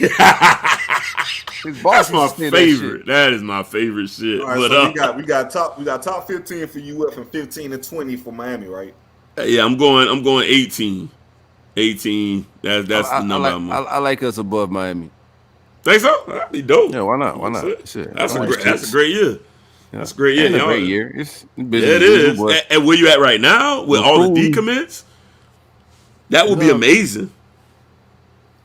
Because you got to consider you dropped all the way down to 76 because of the decommits. So now you got to replace some high caliber, at least on paper, guys, and then rise up. I don't think we lost on high caliber guys though. Like everybody wasn't high caliber that we lost. Numbers wise, wasn't Evers a 4-star kid? Yeah, but we didn't have no elite class. Like the class didn't become elite when my man Billy got the job. It was a terrible class before Billy got the job. Do we have some guys on that list that we like? I like Jaden Gibson. I like Nick Evers. The rest of that shit, like who you care that leaves? Well, those are the two for me though. Those are the two that I. Who else decommitted? We got CJ Smith. Like we got some guys that decommitted, but all that shit's replaceable with the type of recruiters you bringing in. And I don't think like we lost these guys because our guys couldn't recruit either. Our guys decided, we about to hire some big dogs on this staff and go get some guys, and we cool with that board. I'm not arguing that. So like, no, but there's a narrative and there's an energy out there like, Billy's the Sun Belt and these guys don't want to play for him, and that's not real life. Yeah, no, I've heard that. Yeah, I give you that. I agree. I'm gonna be honest with you. I lean more to if those guys are of the caliber, then they're just there. I would be the quarterback. I think because your quarterback room ain't good enough. I like Nick Evers a lot. Right, and that's what I was gonna say. With Nick, I like him a lot. Right, and so the point I was gonna make just now is I think Nick is stepping back, and I don't even necessarily think he may not. No, I know Nick. Like I know, like to the family, to the mom, like close. I know exactly what's going on. Ain't no stepping back. So like, they let him Napier, know. Yeah, no, Napier's going in there. He said it in his read his note. I didn't. Yeah, he kind of said it in his note. Like Florida's going in a different direction, bro. It had nothing to do with Nick stepping back. Like Nick wanting to be a Gator regardless. He said when Billy Napier got the job that he was with it. He didn't care who the coach was. He was committed to the University of Florida. That's true. I do Billy Napier got some other plans, and the reason he's stepping back from his commitment is not because he just wanted to, because he wasn't feeling Billy. It's because Billy Napier trust you got more other than plans. Billy. I don't know Billy. Don't trust me. I ain't making no, decisions. hell no. I know you. I'm not trusting no damn Billy. I know Silk. I know. Hey, Billy unblocked me, dog. Shout out to that, dog. Like I had to make some. Oh, did he? Had me blocked. Yeah. Oh, he heard about you. Yeah, I still trust you more. Yeah, he had me blocked, dog. I was talking greasy about him. Around the time McElwain was looking for OC. No, I'm sorry. Muschamp was looking for OC. All right, so Muschamp was looking for OC, and somebody said we should hire Billy Napier. I said, y'all done lost y'all damn mind if y'all think we can bring another Bama representative around here. That's cute Gator love, but I trust you more than him. He don't know what the hell he doing, so go ahead. No, Billy got this shit taken care of, man. Trust him, Billy. He fucking up already. He ain't got rid of the good quarterback. I don't like it. Nick Evers, you said Nick Evers is nice. No, I like Nick Evers. Don't mean it's got to be his quarterback. Like, he got to do his thing. He's walking into a quarterback room. I got to have at least one of my guys. I got a room full of guys that I don't even like, didn't recruit. McGee's been in charge. Brian Johnson's been in charge. I don't know them dudes. So, like, he's got, and if he got to recruit, and he ran off a guy you like. Yeah. I don't give a shit. I trust you. That's all. That's what I'm saying. I don't trust Billy. No, I trust Billy. Got to earn my trust. You trust me. You trust Billy, bro. No, I think I like Nick Evers, but I don't think Nick Evers is no make or break type member of this class. Neither was Matt Corral. Like people act like we missed out on something tremendous with Matt Corral. He's better than Emory Jones, but like, come on, that ain't hard to do. He ain't generational. What was he gonna do differently here to change what the fuck just happened? Like Matt Corral wasn't gonna change. I'm a this Matt shit. fan. I'm not saying he going. No one man changes anything though. Right, that's what I'm saying. So it's not gonna come down to Nick Evers. Yeah, But it ain't gonna come down to Corey Raymond. If I no, it's a conglomerate. The whole staff about to be fired. That's why I told you they ain't gonna come down to one man. Mario's cool. The Nintendo gifs are cool, but he gotta go hire some people. Yes, sir. He gonna do that too. Yeah, I mean he got to. He got to fill the staff out eventually. Yeah, do something. Got money to do it. Yeah. Got baby do something down there, CJ. No, the money's a little bigger. Money's a little bit bigger. Yeah, I told you, man. I ain't taking no guy serious that was taking orders from Willie Taggart, man. You took Willie serious. Willie serious. And I learned. Whenever Willie told that man to take out the trash, he was taking out the trash. I ain't going for it, bro. Willie went to Florida State, and what happened? Willie went to Florida State and failed. And Mario stayed in Oregon, and you think Willie? He won 2 Pac-12s. That would have been Willie, I promise. So did Clay Helton, by the way. Who? No, Willie first season the Clay Helton won 2 Pac-12s at USC. Prior to you Willie taking over Oregon, they were nobody hate facts more than Larry. Like, yeah, man, nobody ask you, dog. You always let him come up with that shit. Yeah, man. Oregon won 4 games before Willie got there. They won 7 his first year at Oregon. That shit was about to keep rolling at Oregon, and he had Justin Herbert lined up. And Oregon also, prior to Willie leaving, I'm pretty sure Mario probably passes, but prior to Willie leaving, that was the highest recruiting class in Oregon history. Like that shit was about to keep going at Oregon had he stayed there. So no, but a lot of that had to do with Mario, Stephen Field. Like it wasn't Willie. They thought Willie was that guy, but it's all about who you hire as a head coach. Right, he hired. That's what it's about. Bro. Did we make a bad hire? What hurt Willie after the initial staff is his relationships. Like once he missed on them initial guys and his guys flaked on him, now he got to rely on guys he don't really know. Yeah. Do you think we made a bad hire? Oh no! It's a good hire. Call them fucking guys like your boy at UMass. What's his I'm on no goofy shit. They fired Walt. You get fired from UMass. Yeah, you just hit it. We got to go get motherfuckers like Walt Bell from UMass and shit. That's what you got to do. You gotta call people you don't even know and shit. Bro, you can't fire me from UMass. You can't. What you mean? And that's what the average fan don't understand. That's why when they put their dream staff together. When the average fan putting their dream staff together, they bring up all these random names of who should get called. I'm just like, he don't know them people. Like you realize like what got to go down. Like how much you got to trust people to do these type of jobs, and you got to know their work ethic. Like you got to know these people a little bit, not just they got a fun offense. Let me bring him in to do some shit real quick. Right? That ain't how this work, bro. Bro, I don't think UMass will fire me. That's crazy. Can't fire me from no UMass, bro. Walt Bell was god awful. But anyways, I don't think you got a nerve laughing at people's coaching hires.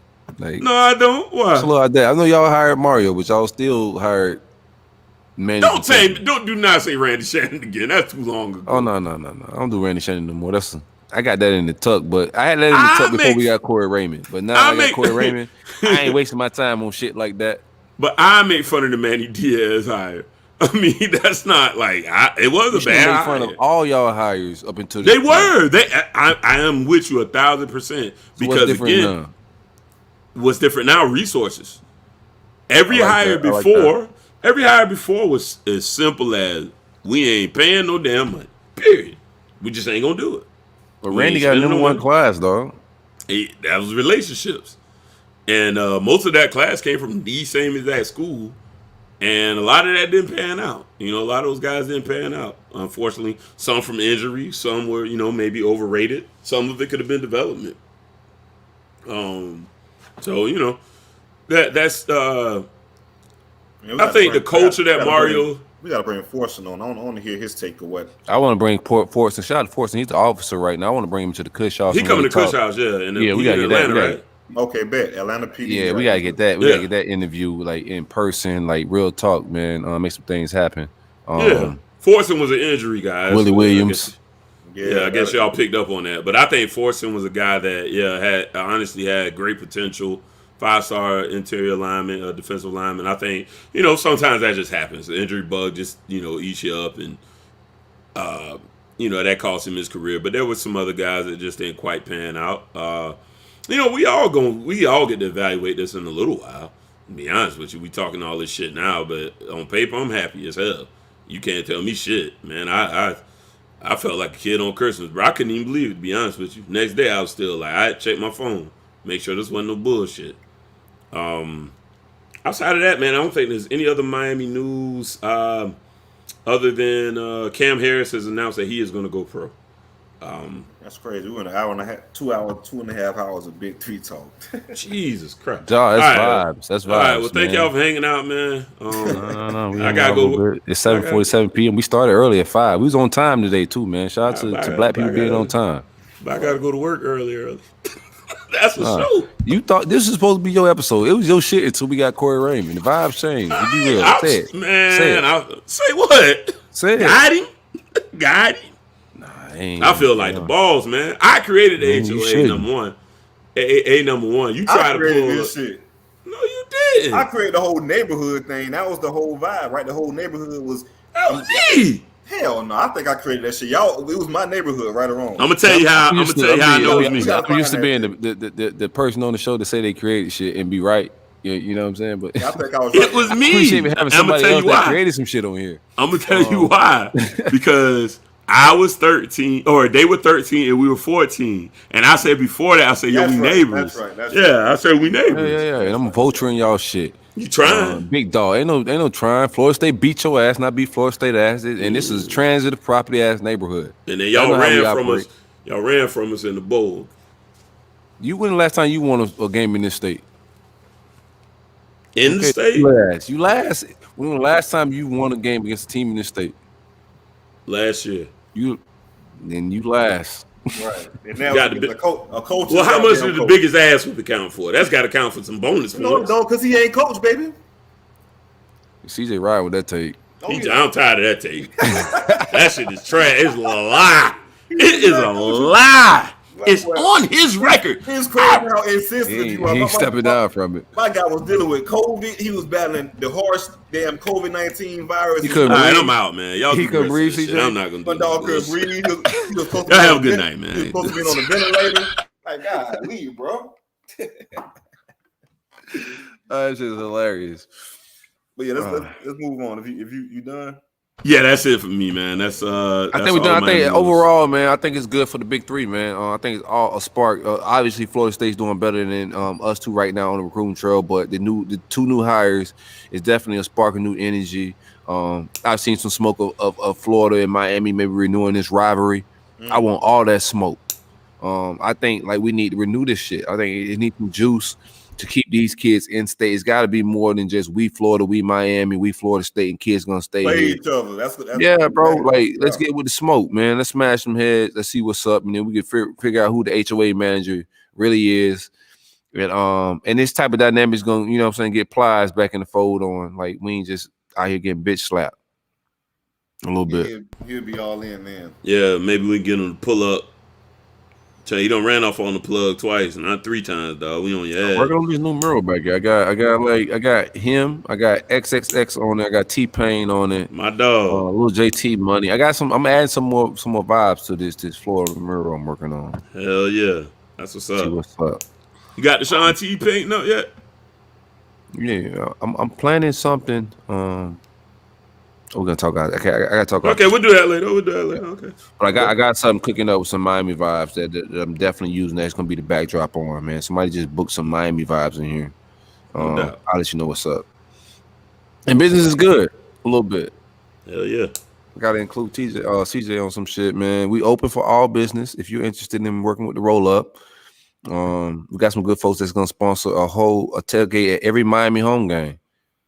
They got hyped about the new hire. They hit me up and said, "Yo, Silk, mark us down for every home game at the Miami Stadium, RollUp style on us."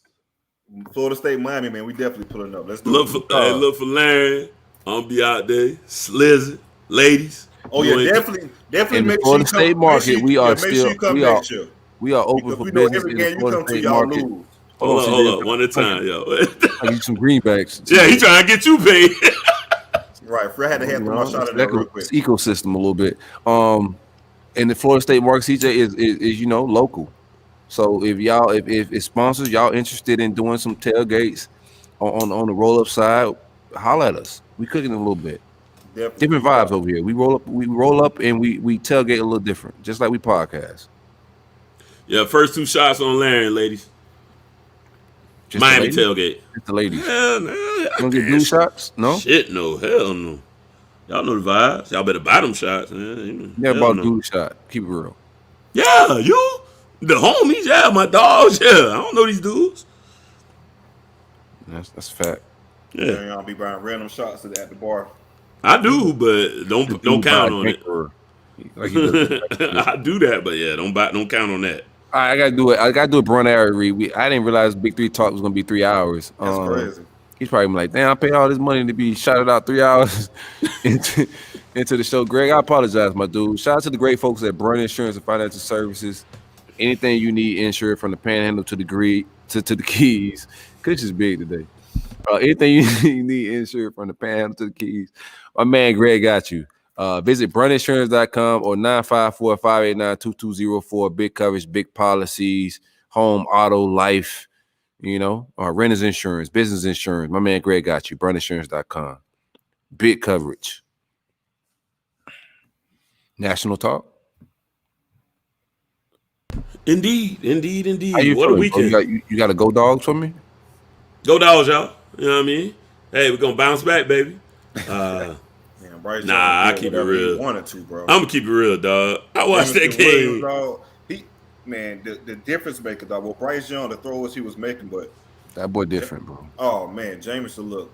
He was just playing at another level than those guys, man. Yeah. Like, I don't know if there's anybody in the country, like quarterback-wise. I think there's some talented guy. Like the guy at Pitt, the talent-wise, you see the arm strength, you see the shit they could do. But, like, the level he's playing at, the nuances, the energy, that kid's on a different level. And I think we getting to see that. They're savvy, too, man. Just the QB savvy. Yeah, but I think we talked about it on high-power Saturday. defense is overrated at this point in the game. You got to go get points. You need a quarterback. Well, I'll say this. Especially at that level, too. When it comes down to that postseason type play, if you don't have that different quarterback, you're right. You made that right. That's you made that point. Not just the SEC championship game, but look at the playoffs in the past. Like the elite quarterbacks got to go make plays and go get points. Well, I mean, and it's the same way in the NFL, which is why teams invest so much in it. You can win a lot of games, but the difference makers when it comes down to clutch time is going to be quarterbacks. CJ actually made that point in the championship week show. They kicked my back in and said because my dogs lost, I didn't come on.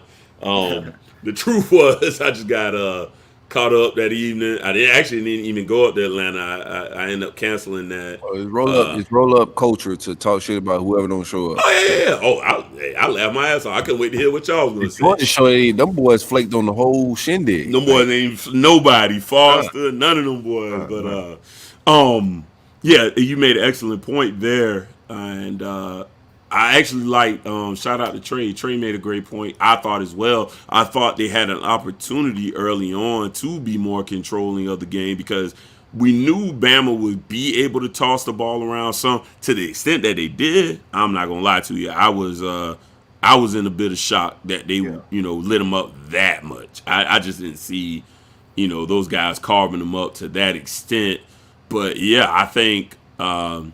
Kirby, and this is my biggest criticism of him as of right now, I think he panics a little bit in clutch moments, right? I thought, when they were down there and they could have got the field goal and make an 11-point game, you get points, you kind of steady your team. He panics. He goes, oh, we got to get 7. No, you don't. Still plenty of football to be played, bro. Relax your team, calm them down, and let them know, hey, we're not done yet. Instead, you panic, you go for it, you get no points, they go right back down and score. And I also thought that he missed an opportunity unless, and we can get some more clarity, I'm sure the Georgia guys let us know, unless JT just wasn't good to go. I heard his shoulder may still be wrecked. I wouldn't have thought that. But I thought, there was an opportunity, especially for Kirby, who lost to Tua, who came in at the second half. So if a guy can pull out a guy that hadn't played all year any significant snaps and he can say, "Hey, go out there and let's go win this game." You got to give JT that opportunity with the way Stetson was playing, unless he legit was just beat up. So that was kind of my take on that Yeah, one. that's been my whole issue with Kirby. Like everything else was perfect, but like his mismanagement of the quarterback position has been insane.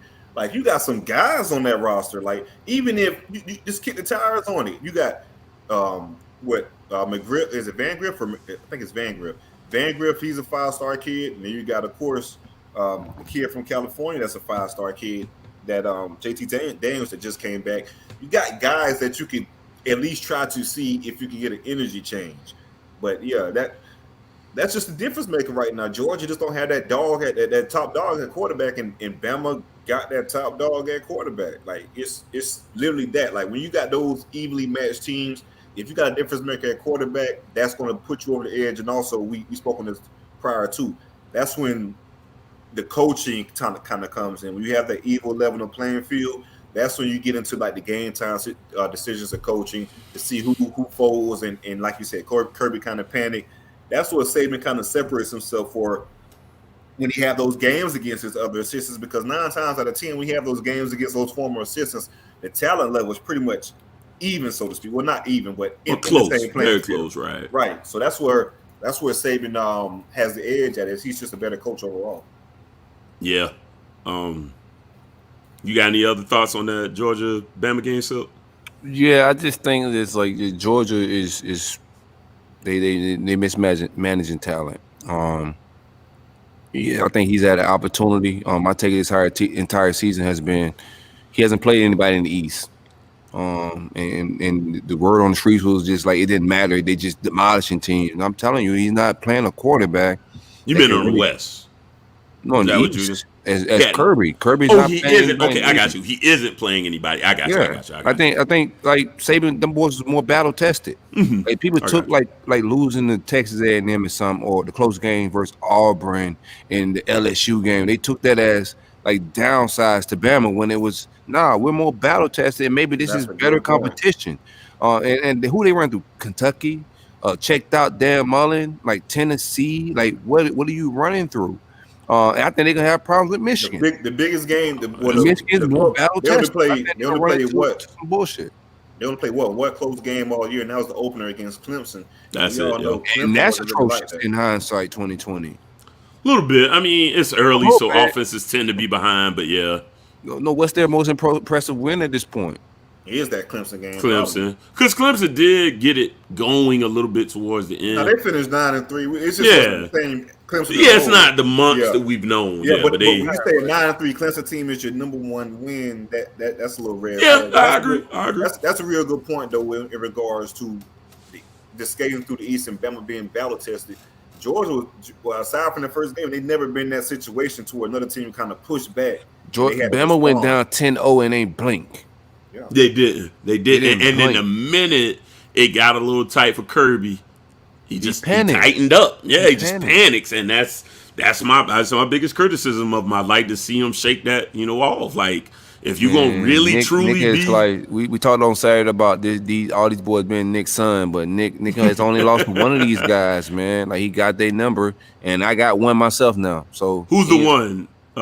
Jimbo beat him this year. Does Dabo count? No, Dabo won. He won never under him. He never was under him. He just was a grad assistant over there. Yeah. Okay. I didn't know if he ever. I didn't think so. Played at Bama and then became a GA. Gotcha. Yeah, I mean, hey, the same thing for Belichick. Those are twins to me, essentially. So Belichick don't lose his guys often. Only one that's ever really bested him is the linebacker coach from Vrabel, yeah, he's the only one that's, and I think now the record's 2-1, and so yeah, you're looking at guys that are just brilliant football minds. Even when it looks like Nick, usually when I see Nick the maddest is when they're actually in great position, and he just feels like y'all getting lax. So yeah, I love the Michigan-Georgia matchup. I think that's going to be a very good game. I actually like.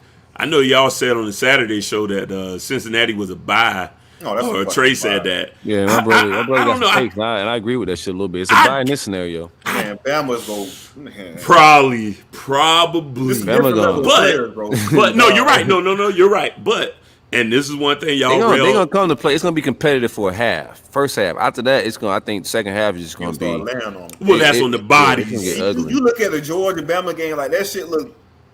They just look totally different. Them boys look totally different. I don't know what the hell going on because like on paper, everybody was saying how crazy these guys are just superhumans. Georgia ain't get a sack. Well, The 85 Bears y'all lied about. I can name about 17. Too, man. I can name Evan Neal had a 17 game games of his life. defenses better than this shit y'all lied about.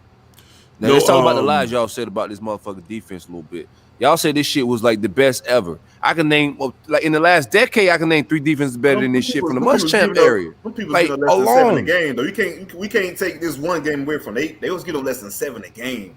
And I know the SEC First, East is what weak, I've seen, but 7 I'm a just game? telling you, dog, from just like fuck like the number shit, like eyeball standpoint. I've seen D tackles dominate a game and shut down the whole team. I've seen why our offense can't move a ball. Nah, The only way we down. won That's why my because of biggest defenses. disappointment. This Georgia defense is good. They got some studs. They got some guys that's gonna be all pros and Hall of Famers. But that shit ain't the best defense we've seen in the last fucking decade, bro. That's just not what we seeing right now. At a collegiate level? At a collegiate level, no. Okay. Like I take Muschamp defenses at UF over the shit you seeing this year. I can't disagree after that game because they just got torched in the secondary. I can't I'd like to, but when a guy just throws for what 430, I think something of that nature, and they shut it down a little bit. Keep in mind they took the foot off the gas. It Obviously, could have been worse numbers wise. yeah, for sure. They took the foot off the gas a lot. who was the guy? I think he played for Bama. Michi got hurt. They said, let's chill a little bit. Like we can blow this shit out, but let's get out of here. We cool. Was it Roman? Ah, man, he played for the Saints for a while. I remember he's a guy that had Harper? Roman Harper? Roman Harper, yeah. Roman Harper. He was 41. He said, and I think Latia made a little clip. Yeah, actually, I think she did. And she said he she said, does make clips. She the clip. right? Yeah, she the clip goddess, or god, whatever. He said previous to the game, he said he didn't have elite pass rush. They're elite at stopping the run, but he did have his questions about their ability to get that actual pass rush pressure. Georgia? Yeah, Georgia. He was talking about Georgia. Yeah, even all year they haven't had that pure Elite pass rush, right? And then they, and when I thought about that, I was like, man, that is actually an excellent take. We got way more pressure on that kid, and even getting pressure on Young don't guarantee a lot of success because he's a mobile guy. I think one of y'all compared him to like a Breeze. He's just a guy. He reminds me of as a Niner fan, I hate playing Russell Wilson because, man, you'll think you got him. He'll roll out. He'll pivot that foot. He'll sling that thing downfield. And I see a lot of that with Bryce Young as well. So, yeah, he that deal. I'm a big Bryce Young fan. Even when he got stripped and shit, like they getting that ball back, like the fucking when he goes scrambles the pocket, lead the pocket, and that flick back, the little no look shit that he shit did. was just smooth, man. It was just savvy. Yeah, man. He and his Mahomes. He's a baller. Yeah, Kyler Murray back, man. When I see him do that, I see this game over. Because Bennett ain't got none of that shit in his repertoire. He ain't got no shit like that none in his bag nowhere. He's scrappy and a coach's son. He's a good scrambler, but I mean, y'all called it earlier, so we'll all confess a little bit here because I remember everybody you confessed about the Ohio State thing, thinking that they would just be an unstoppable force. I thought on the opposite side, UGA's defense was going to make them just a juggernaut, and ultimately this game exposed that, hey man, y'all gonna have to come up with a little more offense and pass it. They ran it well early. Got away from it a little bit. I don't know if that was adjustments so much as, again, I don't know if they panicked a little there, but, ultimately, Bama dominated that game. What do y'all think about the other games that we got to witness? There was a couple of other actual, Michigan, that was nothing. That was Yeah, Wow. that was domination. I could not believe that was that bad. We remember how high we were on Iowa earlier this crazy. year? Yeah, we were talking. Sheesh. Yeah. Not the case. Not so fast, my friend. Yeah, we were real high on Iowa, and they just. Was it 42-3? Yeah, it was bad. That's nuts. We gotta eventually get into our picks. I want to talk about that. I don't know where we at with it. I did a lot of wild picks. I don't know. I gotta start writing my shit down next year. Well, shit, we jumped on prize picks. I think my shit was bad all around. I knew I lost that. Well, shit. playoff wise, before you stay in Harlan, but playoff wise, like how do we feel about the picture? Yeah, I think it was. I love it. Yeah, it made sense. Georgia no undefeated gripes. all year. Yeah, dropped them number 3. Michigan played and won 2. I like it. And I like the matchups. I honestly, like you said, I don't get me wrong. Trust me, I'm no moron. I'm not taking Cincinnati to win that game. I think it'll be a funner game with Cincinnati versus Alabama. I think Alabama does pull off and win by 17, maybe more. But I think Cincinnati makes it a little fun. They can move the ball. That's something Georgia couldn't do. That middle game is the one, though, man. I like that middle game. If we finish this docket, this show might be 5 hours. We ain't finishing the docket, bro. There's no way. no doubt. We definitely not finishing this bitch. Well, we'll do another show tomorrow before we finish this docket. Quite the show. No, we're gonna do. I want to get to the pop up game. We're gonna get to the pop up game. We also gonna keep them network calls that we had going on a little bit. But let's get into our prize picks. All right. Let's wait. Well, we don't have none this week, right? Because hold on 1 second. Got to read the ad. Yeah, you gotta do this ad read. Okay, Recap. my bad. Make sure. Yes, sir. Prize Picks. Prize Picks is the easy way to play daily fantasy. It's daily fantasy simplified. It's just you versus the projected numbers. You can choose from yards, touchdowns, fantasy points, and much more. You can also pick from football, M&A, boxing, and soccer. Download Prize Picks right now, and they will match your deposit 100% of the $100. Again, if you download Prize Picks right now, your deposit will be matched 100% up to $100. Use the promo code RollUp. Prize Picks, baby. Harlan, go ahead and give it to Larry on, man. I guess he ended up winning. I know my shit was trash. First off, pause. Harlan, do not give it to Larry. Larry don't want it. And I don't want to give it to Larry on. I didn't think you did. Shout out to your beautiful bride. I don't think I'm your flavor. So we ended up the final numbers, and shout out to Larry on because that man was behind. I think if I'm looking back, he was behind 4 games about 3 or 4 weeks ago. He was in dead last. So the season ended up. No, I guess we can wait to Silk get back. Well, yeah. Yeah, I just realized he was out. We can wait till Silk's back. Think I won't go get no drink on you? Because I will. I mean, you can. I'm gonna keep this shit rolling. If y'all got prize picks, you can bet on literally anything. Like anything. It's video games. It's boxing. Any sport you can literally think of. You can bet some numbers on that and make some money. So whatever. And it shows you, like if you click on a player or whatever, it'll show you like their last 6 games. So like if you're like, okay, they have, let's say, DeAndre Swift, 68 yards rushing. You can click on it and it'll show you his last 6 games. So he might have like 84, 72, 13, 0, and 46. So you get a little bit of a gauge of, is he kind of due to pop or is he due to have a bust game? I've done, like I said, prize picks I've actually done pretty well at. I'm up still in prize picks. I got a little money over there. Harlan, no, you were up too. What are you looking like as far as the money in prize picks? I hope you losing. You losing? I'm right at. He making bread. I'm right at a profit of $2,000 right now, so I'm still. Damn, that's all right. That's all right. Fall right there. That's nice. $5 at a time. Towards the, I know I've seen some spaces up here. With TJ, they're getting with some real bettors. I might move towards some gains. Did you up the bets a little bit? Do I? Or did you stick to the 5s? Or did you up them like I said? I'm still low, bro. I'm still. Come on. Listen, man. Risk $100 there and do you like a 3-team? Yeah, exactly. I'm scared, bro. Too scared. You can't lose. What are you talking about? Right, if you 2K, you can risk 100. You up $2,000. You cannot lose. But anyways, I'm sticking to what's working. But all right, I feel you. Like I said, Larry on was down about 3 or 4 weeks ago, about 3 games, but we ended up with Larion at 53-47, Silk at 51-49, and CJ at 50-50. Shoot. Shout out to Larry Young, man. You know, tip my hats to the winner. Just to give a real quick overview of the championship weekend. Larion was the only one to pick Utah to win, which is pretty ironic, seeing as his coach got. He had a bias. I told you my coach was checked out. I had Utah at first, but when Larry Young switched sides, I had no choice. Like you did. I gotta catch up. I gotta all catch y'all up. picked Oklahoma State.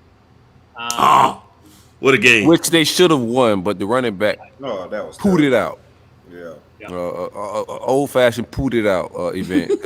He had Shout the out angle. to Stacks. He should have got into the end zone. Shout out to Stacks. He pitched down his leg. The moment was too big. Right. CJ was the only one to pick athlete. App State. Silk was the only one to get Bama right. Larion was the only one to Nobody pick believed in Iowa. the GOAT. Like, you guys should be ashamed of yourself for doubting the GOAT. Y'all believe that Georgia shit. You would have picked Georgia too if Larion would have picked Bama. That's a fact. That's true. And then the last 2 were CJ was the only one to miss on Wake, and then Silk was the only one to pick Houston over Cincinnati. That's how we ended up. We still have that fight. I don't know if y'all still want to gauge that. Nah, fuck it. Larry Young got it, bro. Okay. Even if I lose, I still win. Yeah, I'm about. This is right. What you drinking, bro? 1942. We'll get TJ to get you that thing in the mail. Pause. 1942. You can't just cash at me. You can't send nothing to Georgia. Got you. That's crazy. I'll show y'all the bottle though. I'll go buy it right around the corner from Oh no, you ain't gotta show me shit. Like, however you want to. If you want to spend it on you gotta do hookers like Drew. You want to go to Mexico and spend it on hookers like Drew? That's on you. Drew sent us a picture from Mexico yesterday. He not lying. Nasty guy. I believe him. Filthy with this guy. I say, yo, don't ever prove your filth to me. Exactly. I didn't ask for that, bro. I believed you. Well, Drew is an animal. I woke up in the middle of the night, right? You know, take a leak. I was like, what's this? Oh, come on, bro. What are you doing? Filthmonger. You're a nasty man. Yeah. You talking about when you was gonna lead the show? Drew can't fill in for shit around here. Nah, I'll bullshit. We got Mario. I'm good. Got him. Shout out to Mario, man. Good hire on paper. I know you guys didn't foresee Raymond happening, but things happen. So you gotta adjust. I like Raymond. Long don't get cider. I like us. Oh, sit tight. Hold on. Let me check my text real quick. Now, I see both of y'all boys on the hotline while we've been doing this show. No, it's been crazy, man. Looking for info. Right, anything. Right, that shit. It's a little movement. Got a text back in on the front. It's a little movement. Yeah, it's been some wild. Y'all sit tight. I'm gonna tell you some shit like this, and we still get Sight on the show. Sight was supposed to be on this show. Hung out with my guy last night. And he was like, let's just, we might could do this under better circumstances. So, let's be a little chill. Let's see how we could do it. But he down to kick it. So I hope it go through. Not just from a resource standpoint, just from our platform. We could use that type of interview, getting a staffer. Need them type of vibes around here. No dizzle. FAMU great. Clay Central great. Just perfect. Perfect shit. National, rest of the national scene. What we got? Jim Knowles decides to go with Ohio State. He's the guy that was on our defensive coordinator board. I knew once we got one guy named as co-DC who was coming with. It was a wrap. These guys, Belk. I was told right out the gate, Belk knows the guys that aren't gonna share the co-role with nobody. They got their own shit. Fuck, they gonna come co some shit for. A great hire for Ohio State, man. I like Jim Knowles' system. He's an older guy, but pattern match, 4-2-5. Them vibes. I like it. He's the future of what defense is supposed to look like. That what you want?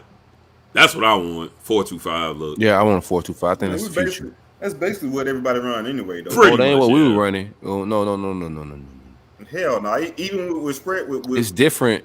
It's different. I mean, you got 4 like linemen on the field, but the standing up like Bogle or standing up Brent Cox and shit like that, like it's certain situation where we're running 3 linemen. It ain't looking like a 4-2-5. Like, okay, I get what you're saying. Really a 4-man front. Man. Yeah, we'll see what's up, but I think Jim Knowles did a pattern match scheme as well. I like them as a DC. I wanted them in our fold. So I think that's a good hire for OSU. What y'all think? Nah, that's a home run hire for OSU. I believe that's a big boy hire. And Yeah, I I know that, he was high on your board. He was high on mine as well. Because, like you said, just a guy that's, in this modern era, and especially the conference he's playing in, to have a defense that does that well in a conference that's just known to air you out. Yeah, I mean, if you didn't know, I wasn't really that aware of him until you mentioned him, and then I started looking at him, and I was like, damn. No, This is a hell of a defensive game even Saturday. I know Gundy, he was real vocal about keeping him, but when Ohio State coming, that's some big dog shit. So they came with the big dog bread, and he made a good decision. And also we got Coach V going to Oklahoma, putting it into the Clemson dynasty. A real big hit for Clemson as far as losing V. V, in my opinion, was the best defense coordinator in the country. He's been that for a while. I know. Prior to Aranda taking the LSU job, it was kind of a debate between those two as being the best defensive coordinator. Shout out to him. He's also taken Levy from Ole Miss, the offensive coordinator at Ole Miss, who was the offensive coordinator at UCF with Josh Heupel. He's taking him to Oklahoma also. So I feel like, to be honest with you, man, I like a combination of, just from the combination standpoint, I like a combination of Heupel and Venables better than Lincoln Riley and Alex Grinch. Just for the fact that I think the offenses in regards to Lincoln Riley and Levy isn't that far off, but the gap between Grinch and Venables is really big. Go ahead, bro. No, I was gonna say the only real question I had about Venables, I love Venables as a DC. Who's gonna call the defense? Like, does he have a disciple that can? He said he's going to hire a defensive coordinator, but as far as the calls, I guess we won't know for sure until more information is available to us. I think, that was one of Manny's downfalls this year. I think he needs a guy, and I love Venables as a DC. One of my real good friends I used to watch a shit ton of college football with is a huge Oklahoma fan. So I've known of him, from way back, and a huge fan of how he calls game. I like his aggression, and I've always been a guy that likes to dictate, pressure and make the offense get uncomfortable. And that's one of his bags he gets into. That's basically who he is, essentially, honestly. So that's the only thing that worried me about him. I think I just want to. I'm very interested to see who he gets to run things on the defensive side to make it to make his defense translate back over to Oklahoma so that he can be the CEO. And then also with them transferring to the SEC, also, I don't know, I guess the style of play can kind of change a little bit versus those Big 12 offenses. But yeah, it's going to be interesting to see how V juggles, being so, I guess, having his stamp into the defensive room versus juggling the head coach role. Because, you see V on the sideline, like when he's locked in and stuff, and on defenses, he's locked in. So it's going to be real interesting to see him grow, so to speak, and kind of juggle being a CEO versus being a defensive guy. So that what's your wish list for OC and DC? What's your wish list? For the Nintendo game. What's your got? I am I like big shrooms. I am high on Brady as an OC. About to knock some coins out of Manny ass in a second, though. Mario. Mario, same thing. I'm high. Manny, Mario, Jose. Edit that out. They might cancel me. Edit that shit out. Harlan, edit that shit out. Harlan, edit that out. You drinking? See, you breaking the rules. It's always that hard. That's why I don't drink on podcasts. I'm high on Brady there. I actually that would be a good high. You think y'all can get Joe Brady? I am concerned, real quick. I am concerned from Joe Brady that's saying he don't like college football. He really don't want to recruit and that type of shit. But on paper, it's okay hire. But there are also some reports of him failing this quick, and some people saying that he didn't call the plays at LSU. So it's a lot of layers to Joe Brady. That's my only issue with Joe. And I tweeted this like 2 months ago. I don't get the hype around Joe because he had that one good year at LSU, and LSU has some all-time talent. Now, no, don't get me wrong. Generational, you would say? Hell yeah. They had Chase, Jefferson. It's a They key had some word. guys, right? Generational. But that's literally the definition of generational. What they had. So, and then he bolts to the NFL after that year. He's fired within 2 years in the NFL. Like, I just don't get the love affair with Joe Brady because he was blessed with all-time talent at that one stop, and he didn't really, I guess, have time to prove that, hey, I'm consistent with this and this is what it's going to be at LSU. He left and because his name was hot and got fired and his name is still hot. I don't know, but he's still young. I guess he's a good innovator, good coach, play caller, whatever. But I just don't get the love affair with Joe Brady. But it's still a lot to be said about.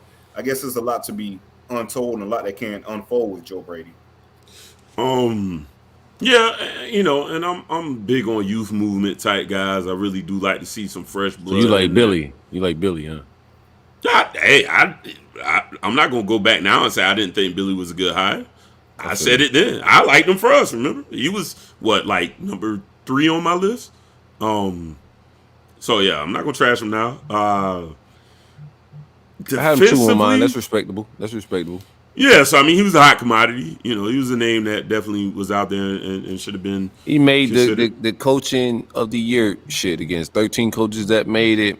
Shout out to Billy Napier. He made it. He was amongst like elite people and shit. So I think he got the accolades, man. And I like you standing your ground on that because like my stance is still. I never got into the whole G5 thing. My take on Mike Norvell was never that no G5 shit because I just think that shit matters to a certain extent. Of course, there's a different learning curve when you haven't coached on that level, but also, like Urban Meyer was coming from Utah. At that time, Utah was poverty, and all the coaches we've hired, Steve Spurrier, Bobby Bowden, these guys come from programs that wasn't no elite programs, but they were young guys that had a vision.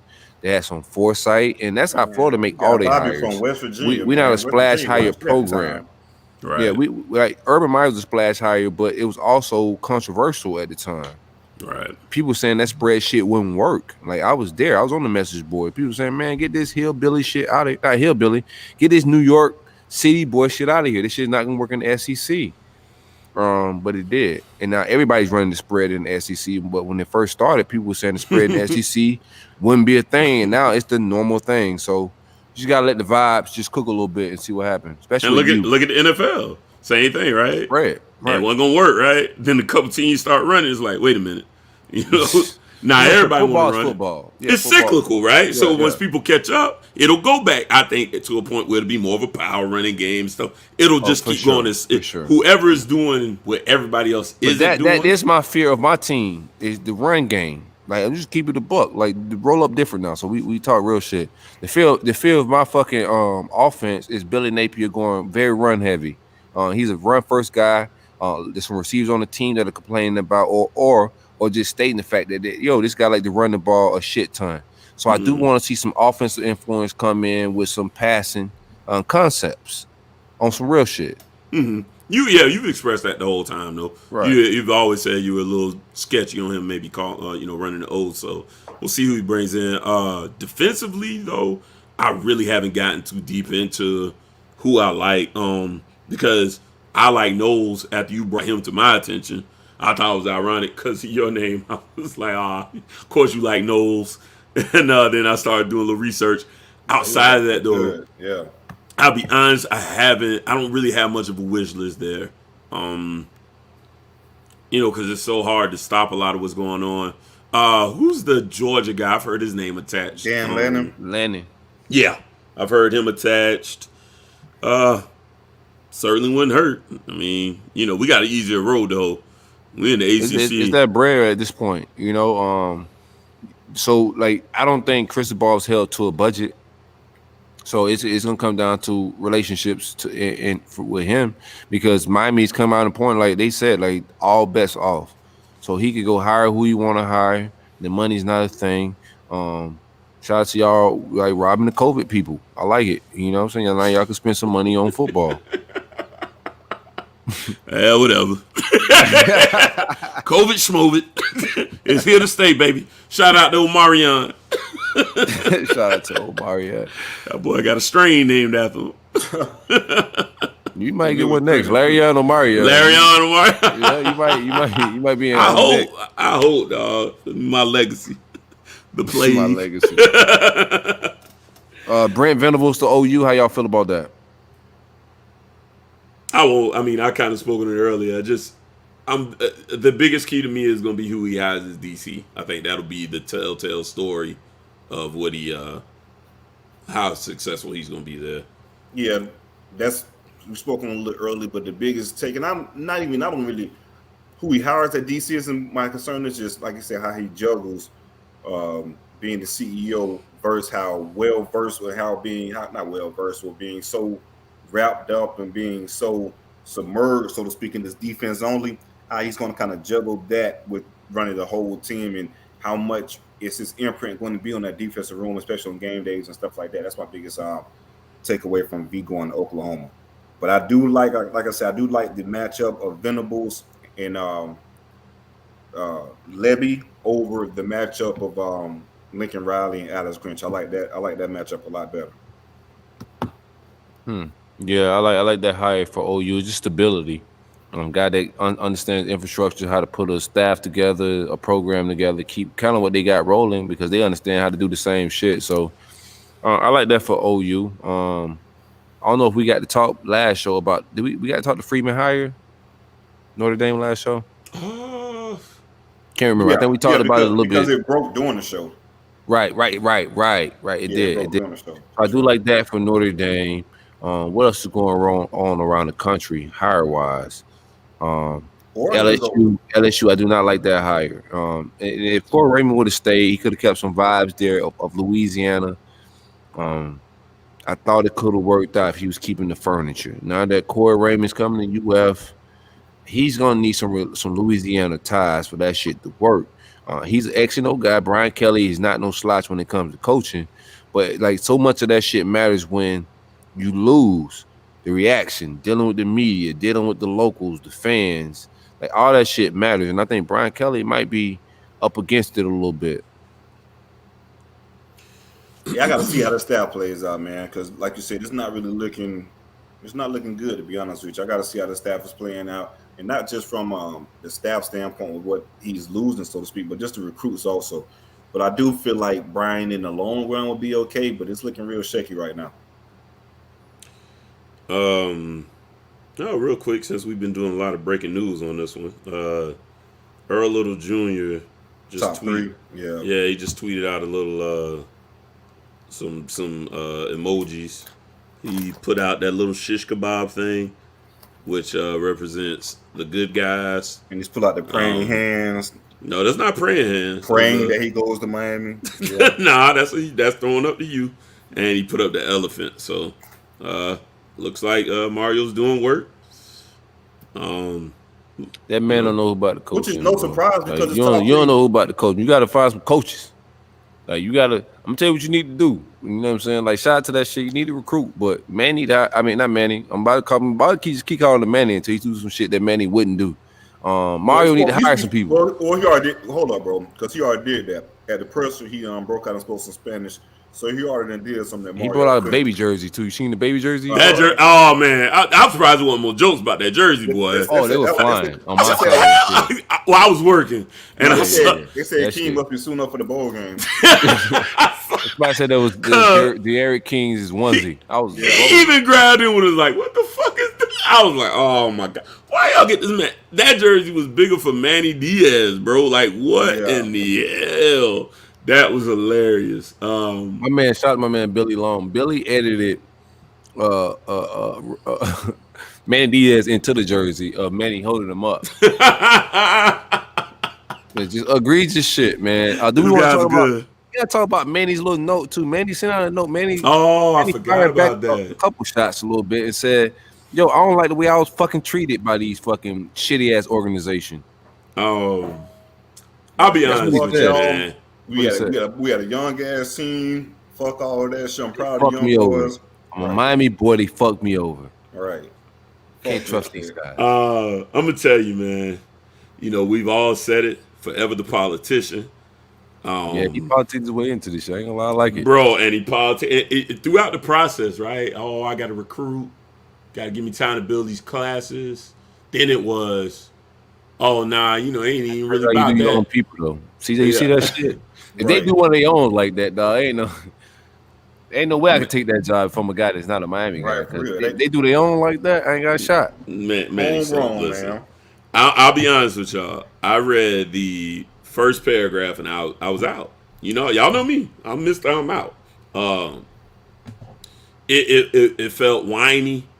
It felt very what's the best word to put this? Felt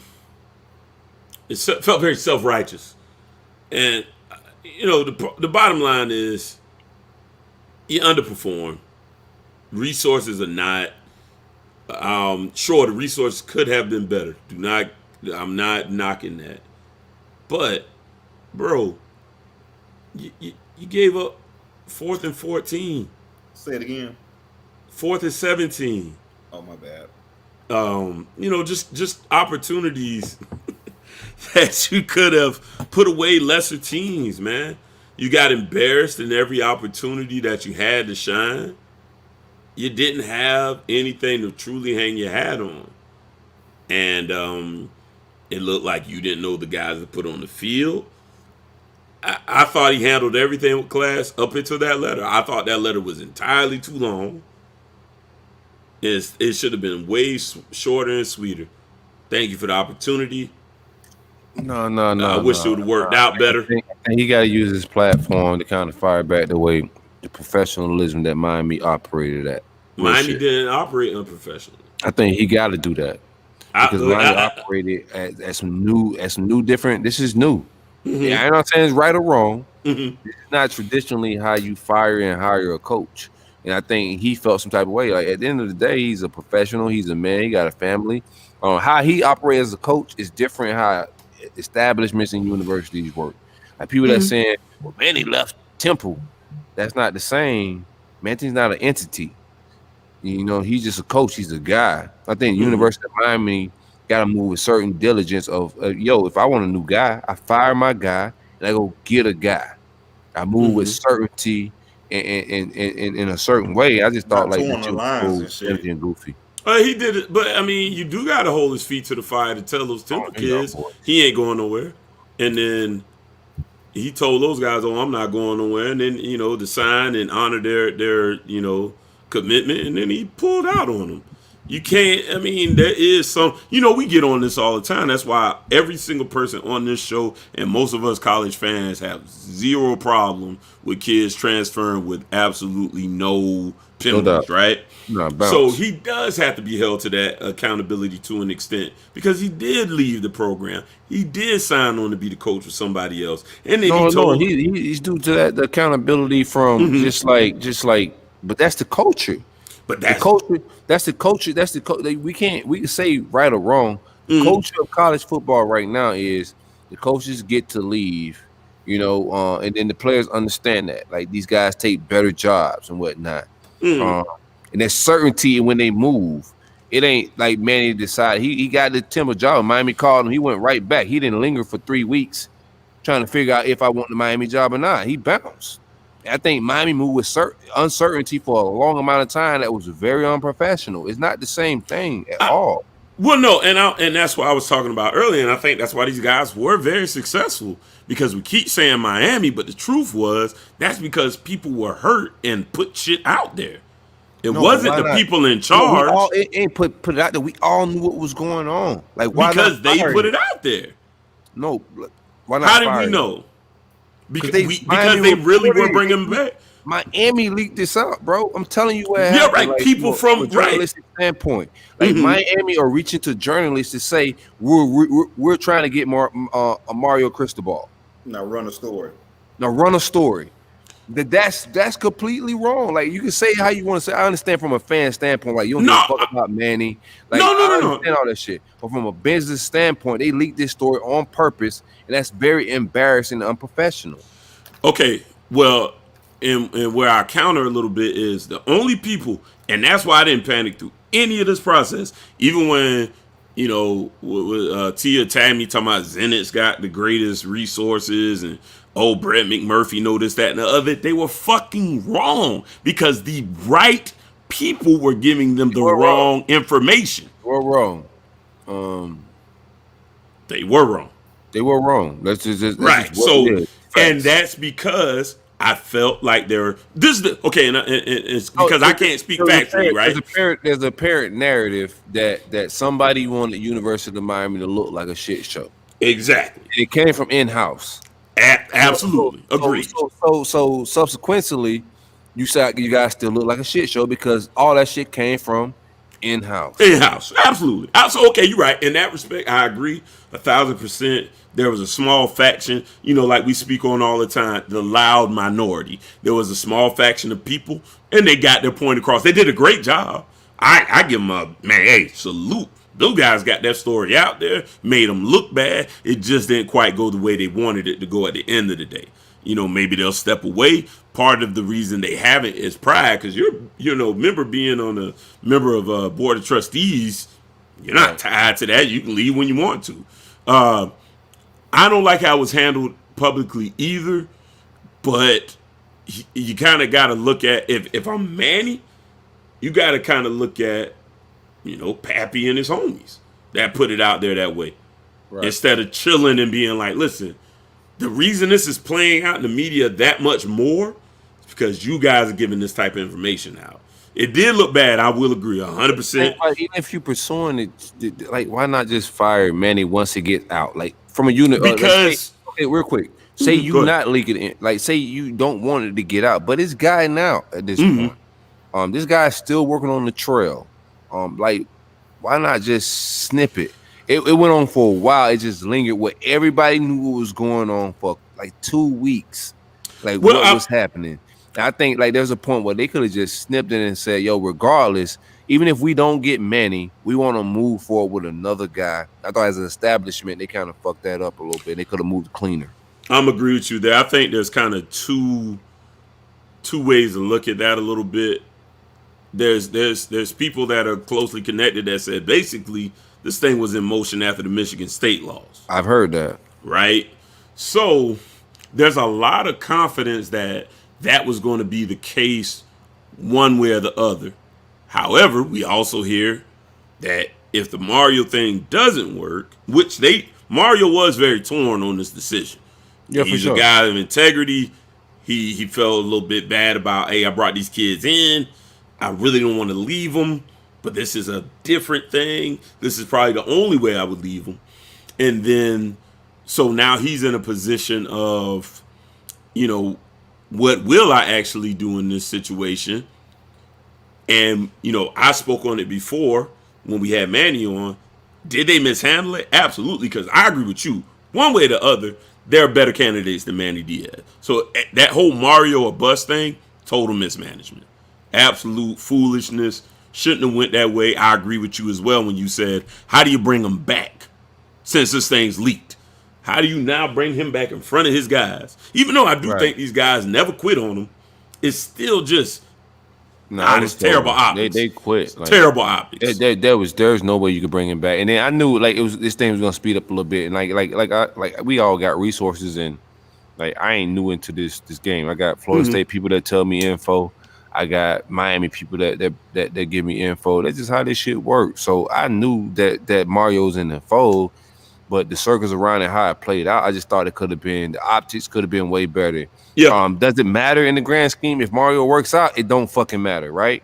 Agreed. If he don't matter and they gotta go make another hire, all this shit matters. Then it goes really bad. Yeah, I agree with that. I agree 1,000%. The whole Mario bus thing is absolutely ridiculous. There's at least 25 guys that are better suited. just be happy it worked out for y'all. I mean, I guess that's I'm good. I'm good now. Out. But I said it then. All this shit's good for the demographic. Bro. Like people like I don't want Miami to be shitty. I don't want Plies talking shit about the big three. I want to get my shit off. Like win, lose, or draw. I want like a good product. Us be able to have fun. Like, bro, I love this shit. I love Florida football. I want every program to be good, man. If we was good and y'all both were terrible, then that worked out. But right now, we all in the same neighborhood, so we gotta get out of this bitch. Yeah, shit's horrible. Let's move on up, like Georgia Weezy. You got a life coach question? Life coach. coach. Yeah, it's about that time, dog. Man, we Yeah, 3.5 in. 3.5. We Me? vibing a little bit. I'm trying to tell you. It wasn't even no games, bro. Hey, I, ESPN Right, that's gotta the call crazy us part soon. about it. Ain't no damn games at all. I thought for sure this was 2 hours a night. I bet you Harlan back there. I mean, like, outside of that, I think we got some shit too that's not like big three talk like that. But I want to get some takes on like Good. Dion shit and whatnot. But let's get into life coach. I'll spend it after that. I want to get some Dion, Brittany Reiner questions in from y'all boys. All right. From my life coach perspective. Yeah, we talked on that on the Yeah, I think Dion is well, right. a couple He little definitely bit. getting in that. Then Dion the pioneer. Yeah, I like that, bro. He definitely a pioneer in that regard. Yeah. Man, He ain't the first. He ain't the first uncle to bring around that chick. He'll be like, listen to her. But Listen to what the fuck she's saying. anyways, today's life coach segment is brought to you by the good folks over at SpencersJerkyandJerky.com. They only made to order jerky that starts with a trip to the butcher to source tender steak specifically for your batch. Marinated 24 hours in freshly crafted marinades using only locally sourced produce and all natural ingredients with no added sugars.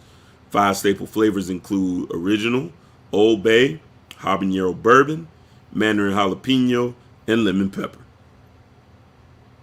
You are slipping. All right. Worldwide shipping available from SpencersJerkyandJerky.com. We can get you that package shipped anywhere from, let's go, Tulum to Tuscaloosa. I like it. That's quite the goddamn round trip right there. That is a hell of a trip. I don't know why you would ever go to Tuscaloosa. Hillbilly heading to paradise. Get 10% off your order, with exclusive promo code Big Meat at SpencersJerkyandJerky.com. Again, exclusive promo code Big Meat for 10% off your order. Big Meat. Hey, did we get the Ross grunt? Did we get that? He definitely didn't. Y'all both reading y'all phones. Bro, like, my bad. That's The news is just. I ain't gonna lie. I thought some other shit was about to break. My bad. Yeah. My bad. I got some shit I want to break, but I can't break. So I'm gonna vibe a little bit right now till I can break it. Yeah. But I'm gonna be breakdancing on the timeline. I can tell you that shit. No Just doubt. when they thought it was over, CJ. They thought it was over. They thought they had us against the ropes, dog. Like they think poaching a coach that just got blowed out by Utah back to back was gonna just like set the streets back. That's gonna get the streets scared. Mm-hmm. Right. They scared. They definitely spooked. Ain't nobody scared. Nobody just lost Utah and blow out. I know who spooked. Who spooked? Them people in Tallahassee. Shit. I know who broke. At all, bro. I know who broke. You're not worried at all. Where is your money? Larry was so happy they spent a lot of money. Bro. Yes.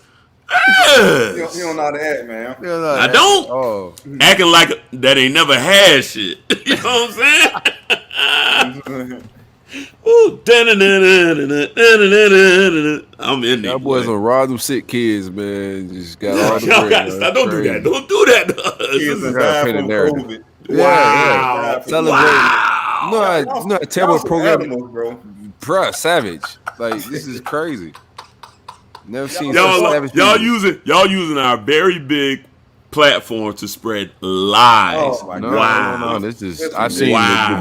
the blue checks have tweeted this, man. They said y'all taking the money from COVID patients No, and funding. Y'all done took Fun about 30 times. ventilators out the hospital. The ventilators. Yeah. all Wow, that's what we doing, guys. Yeah. I might have to leave this show regardless. I thought I was gonna stay. Well, yeah, what y'all think about this Dion tape? Now, I kind of agree with Dion to bring Brittany in and get them boys the game on how the shit really go. Here's my thing. I'm not mad at Dion for trying to save the simps, right? You know, sometimes you gotta try to save simps from themselves. They go But simp. I told Larry Young on a different conversation that like Simps is gonna simps. Ain't nothing Larry Young could. There's nothing Dion could do that Too Short didn't do. Literally. The rappers of rappers they But didn't yeah, do. they've been having these man. conversations for years. JT Money tried to tell us how women move and how they act with guys with bread. Rappers told us. So I don't think like Brittany Renner is gonna change these guys. But Larry Young got to take. bro. Two things for sure, man. That pussy is undefeated. Excuse my French, like it. Oh, that patch of hair has never lost. Never lost. What Shout out to hell? the patch of Never hair. lost. The patch of hair. What hell? I'm just telling you, like they call it from where I'm from. The patch of hair. The landing strip. I don't know Per about se. that. Yeah. You don't like a landing strip? Nice little. No? We're not gonna get into my Safe preferences. landing spot. You don't like a safe landing spot, Larry? I No? do, but I didn't really want to talk about that. But yeah, that's my fault. Yeah. You took Yeah, it, man. Like we did. No, I said actually, the you patch of called hair, it the you patch wanted- of hair. But you got to break down the scientific of it. They knew, but Nonetheless, the patch of hair is undefeated. Back to CJ's point. it is. Really but is. No the matter one what you thing, tell a kid, no, that's right. Don't get me wrong. But the one take I did have is, you know, you got to try from different sources. That's all. Give them every opportunity to maybe hear it from the right person, and maybe it'll get through. You right, a duck gonna duck now, a simp gonna simp, and a fool and his money are soon parted. That's just the name of the game. But you know, as a uncle, as a coach, as a father figure, a mentor, it's his responsibility to at least give you an opportunity to be informed. It's honorable. Yeah, that's what you got to do. I told my nephew about that, and he's still done some dumb shit. It is what it is. Yeah, no, my uncle's told me, and I still got finessed before. Have you ever been finessed by a young lady, CJ? Like, and how was that moment when you realized, like, I think she got me? I wouldn't say I've been finessed.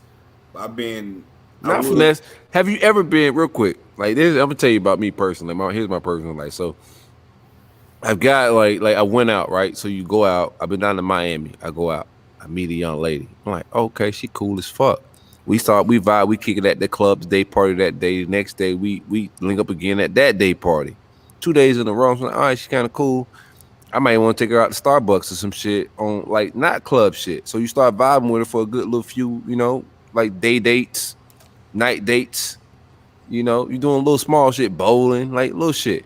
But all this shit add up after like a month or so, and you like, damn, I done spent a nice little grip on these bonds. You know, I may have tapped it, may not have tapped it, but nonetheless, I spent some money on this. How invested is she? And then you realize she's not that invested, and you may have blown some bread a little bit.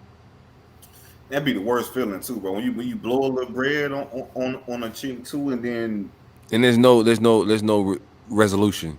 No, it's no resolution. That's like one of the worst feelings, though, man. You like you said, you feel like you being got. You just got to charge to the game and move forward because this how it happens, CJ. You say, yo, so you know she hit you up about going on. You say, hey, yo, like yeah, on you. Let's go to the bowl now on you this time, and she'd be like, don't hit you back. And you're like, oh shit, right. You say a month or two, like, god damn, I ain't worth the $30. That lets you know all of what it is, man. You got me 30.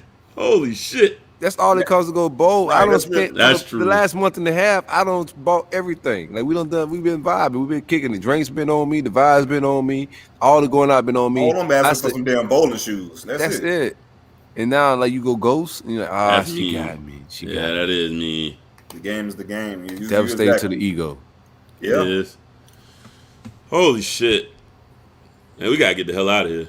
Yeah, for sure. 4 hours. What's the life coach question? We just did it. No, we got a life coach question. Do we got it? Yeah, it gotta be red. Smoke send it. Don't be like that. What? Oh, okay. All right, let's hold on. I gotta find it. I'll read it. You want me to read it? Yeah, if you got it, yeah, go ahead. Yeah, I can't find Let me it. see. I ain't gonna do that. Oh, I was in the wrong group chat. That's why. Let me tell you who the funniest person on the internet is, though, real quick, though. Go ahead.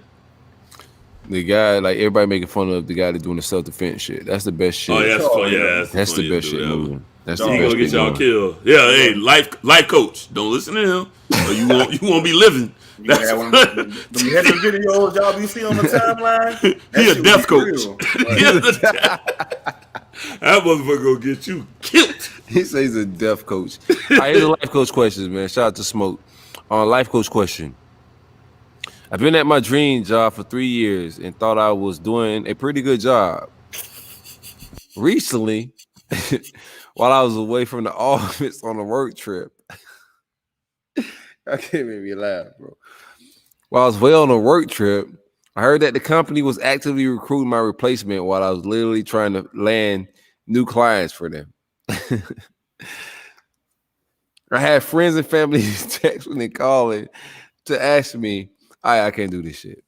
I'm not gonna be able to get through it. Hey, that was good, man. Shout out to It's Smoke. fucking. That was really good. This is fucking. I got finished. I'm trying to finish reading. I had friends and family texting and calling to ask me what was going on.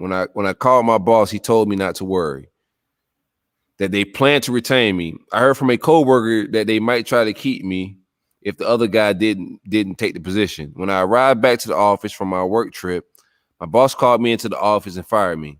I feel completely disrespected and frankly feel like the laughing stock amongst my professional peers. How do I put this behind me and move forward?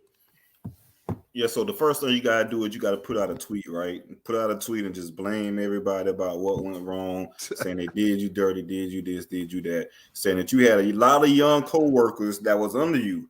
You hired a lot of young co-workers, and once you hired those young co-workers, everything changed for you. Everything changed, and also, and you lost some key co-workers that some key employees that could have made this thing really work. And on top of sending your tweet, you're going to get a nice severance package. They're going to send you off real nice with your severance money. So it's all good, baby. It's all good. Don't worry about it. And don't get me wrong. The rest of the working world, they saw what happened. They know exactly what went down. Right. They know how bad you were mistreated. You'll get a new job in no time. Yeah, little karma. Shout out to you, bro. You did the right thing, man. Honorable guy. You held it down. You did your side of the agreement. Life is about contracts. They hired you to complete the contract. You completed the contract. You fulfilled your job. They sent you out to recruit people and to bring people to do a job while they were looking for people. So you were honorable. You had integrity. You moved like an honorable guy, man. Like, that's all you can do is move honorable in these streets. After that, if people decide to move dishonorable when you're moving honorable, like, you can't charge that to the game. You just gotta, keep moving honorable. So shout out to you, bro. Stop being a bitch. That's my advice, bitch ass. Boo-hoo. They gave me all this money. They gave me all this money not to work. Shut up. Sound like a whole bitch out here. The whole severance part was like CJ's take, so I don't think that's in the life coach question. Oh, he got severance. Trust me. Who are you talking about? This life guy. Coach. Any guy that that is a recruiter. He's up the ladder somewhere. He's getting a severance package. So he's good. He's good. Yeah, still being a bitch, man. You good.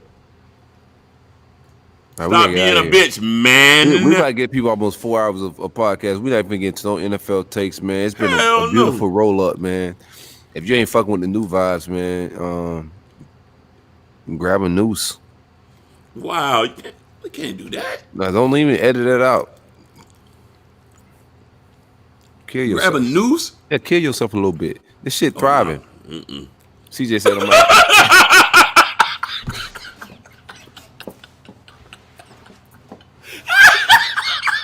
Hey, CJ said call Bird back. That's good. That's a good move. Oh my God. She just said call Bird back, bro. That was wild a little bit. Yo, smoke wild, hey, bro. Hey, man, for real. Hey, for real. Shout out to the roll up, man. Shout out to my guys, man. I appreciate what we're building. We trying to build something big, man. The roll up is like, it's different vibes. It just ain't what it used to be, man. And we're not trying to compare it to the last show. We're not trying to be the last show. We are what we are, man. And it's a different vibe. We're trying to enjoy this shit. We're trying to have fun amongst this shit's a brotherhood.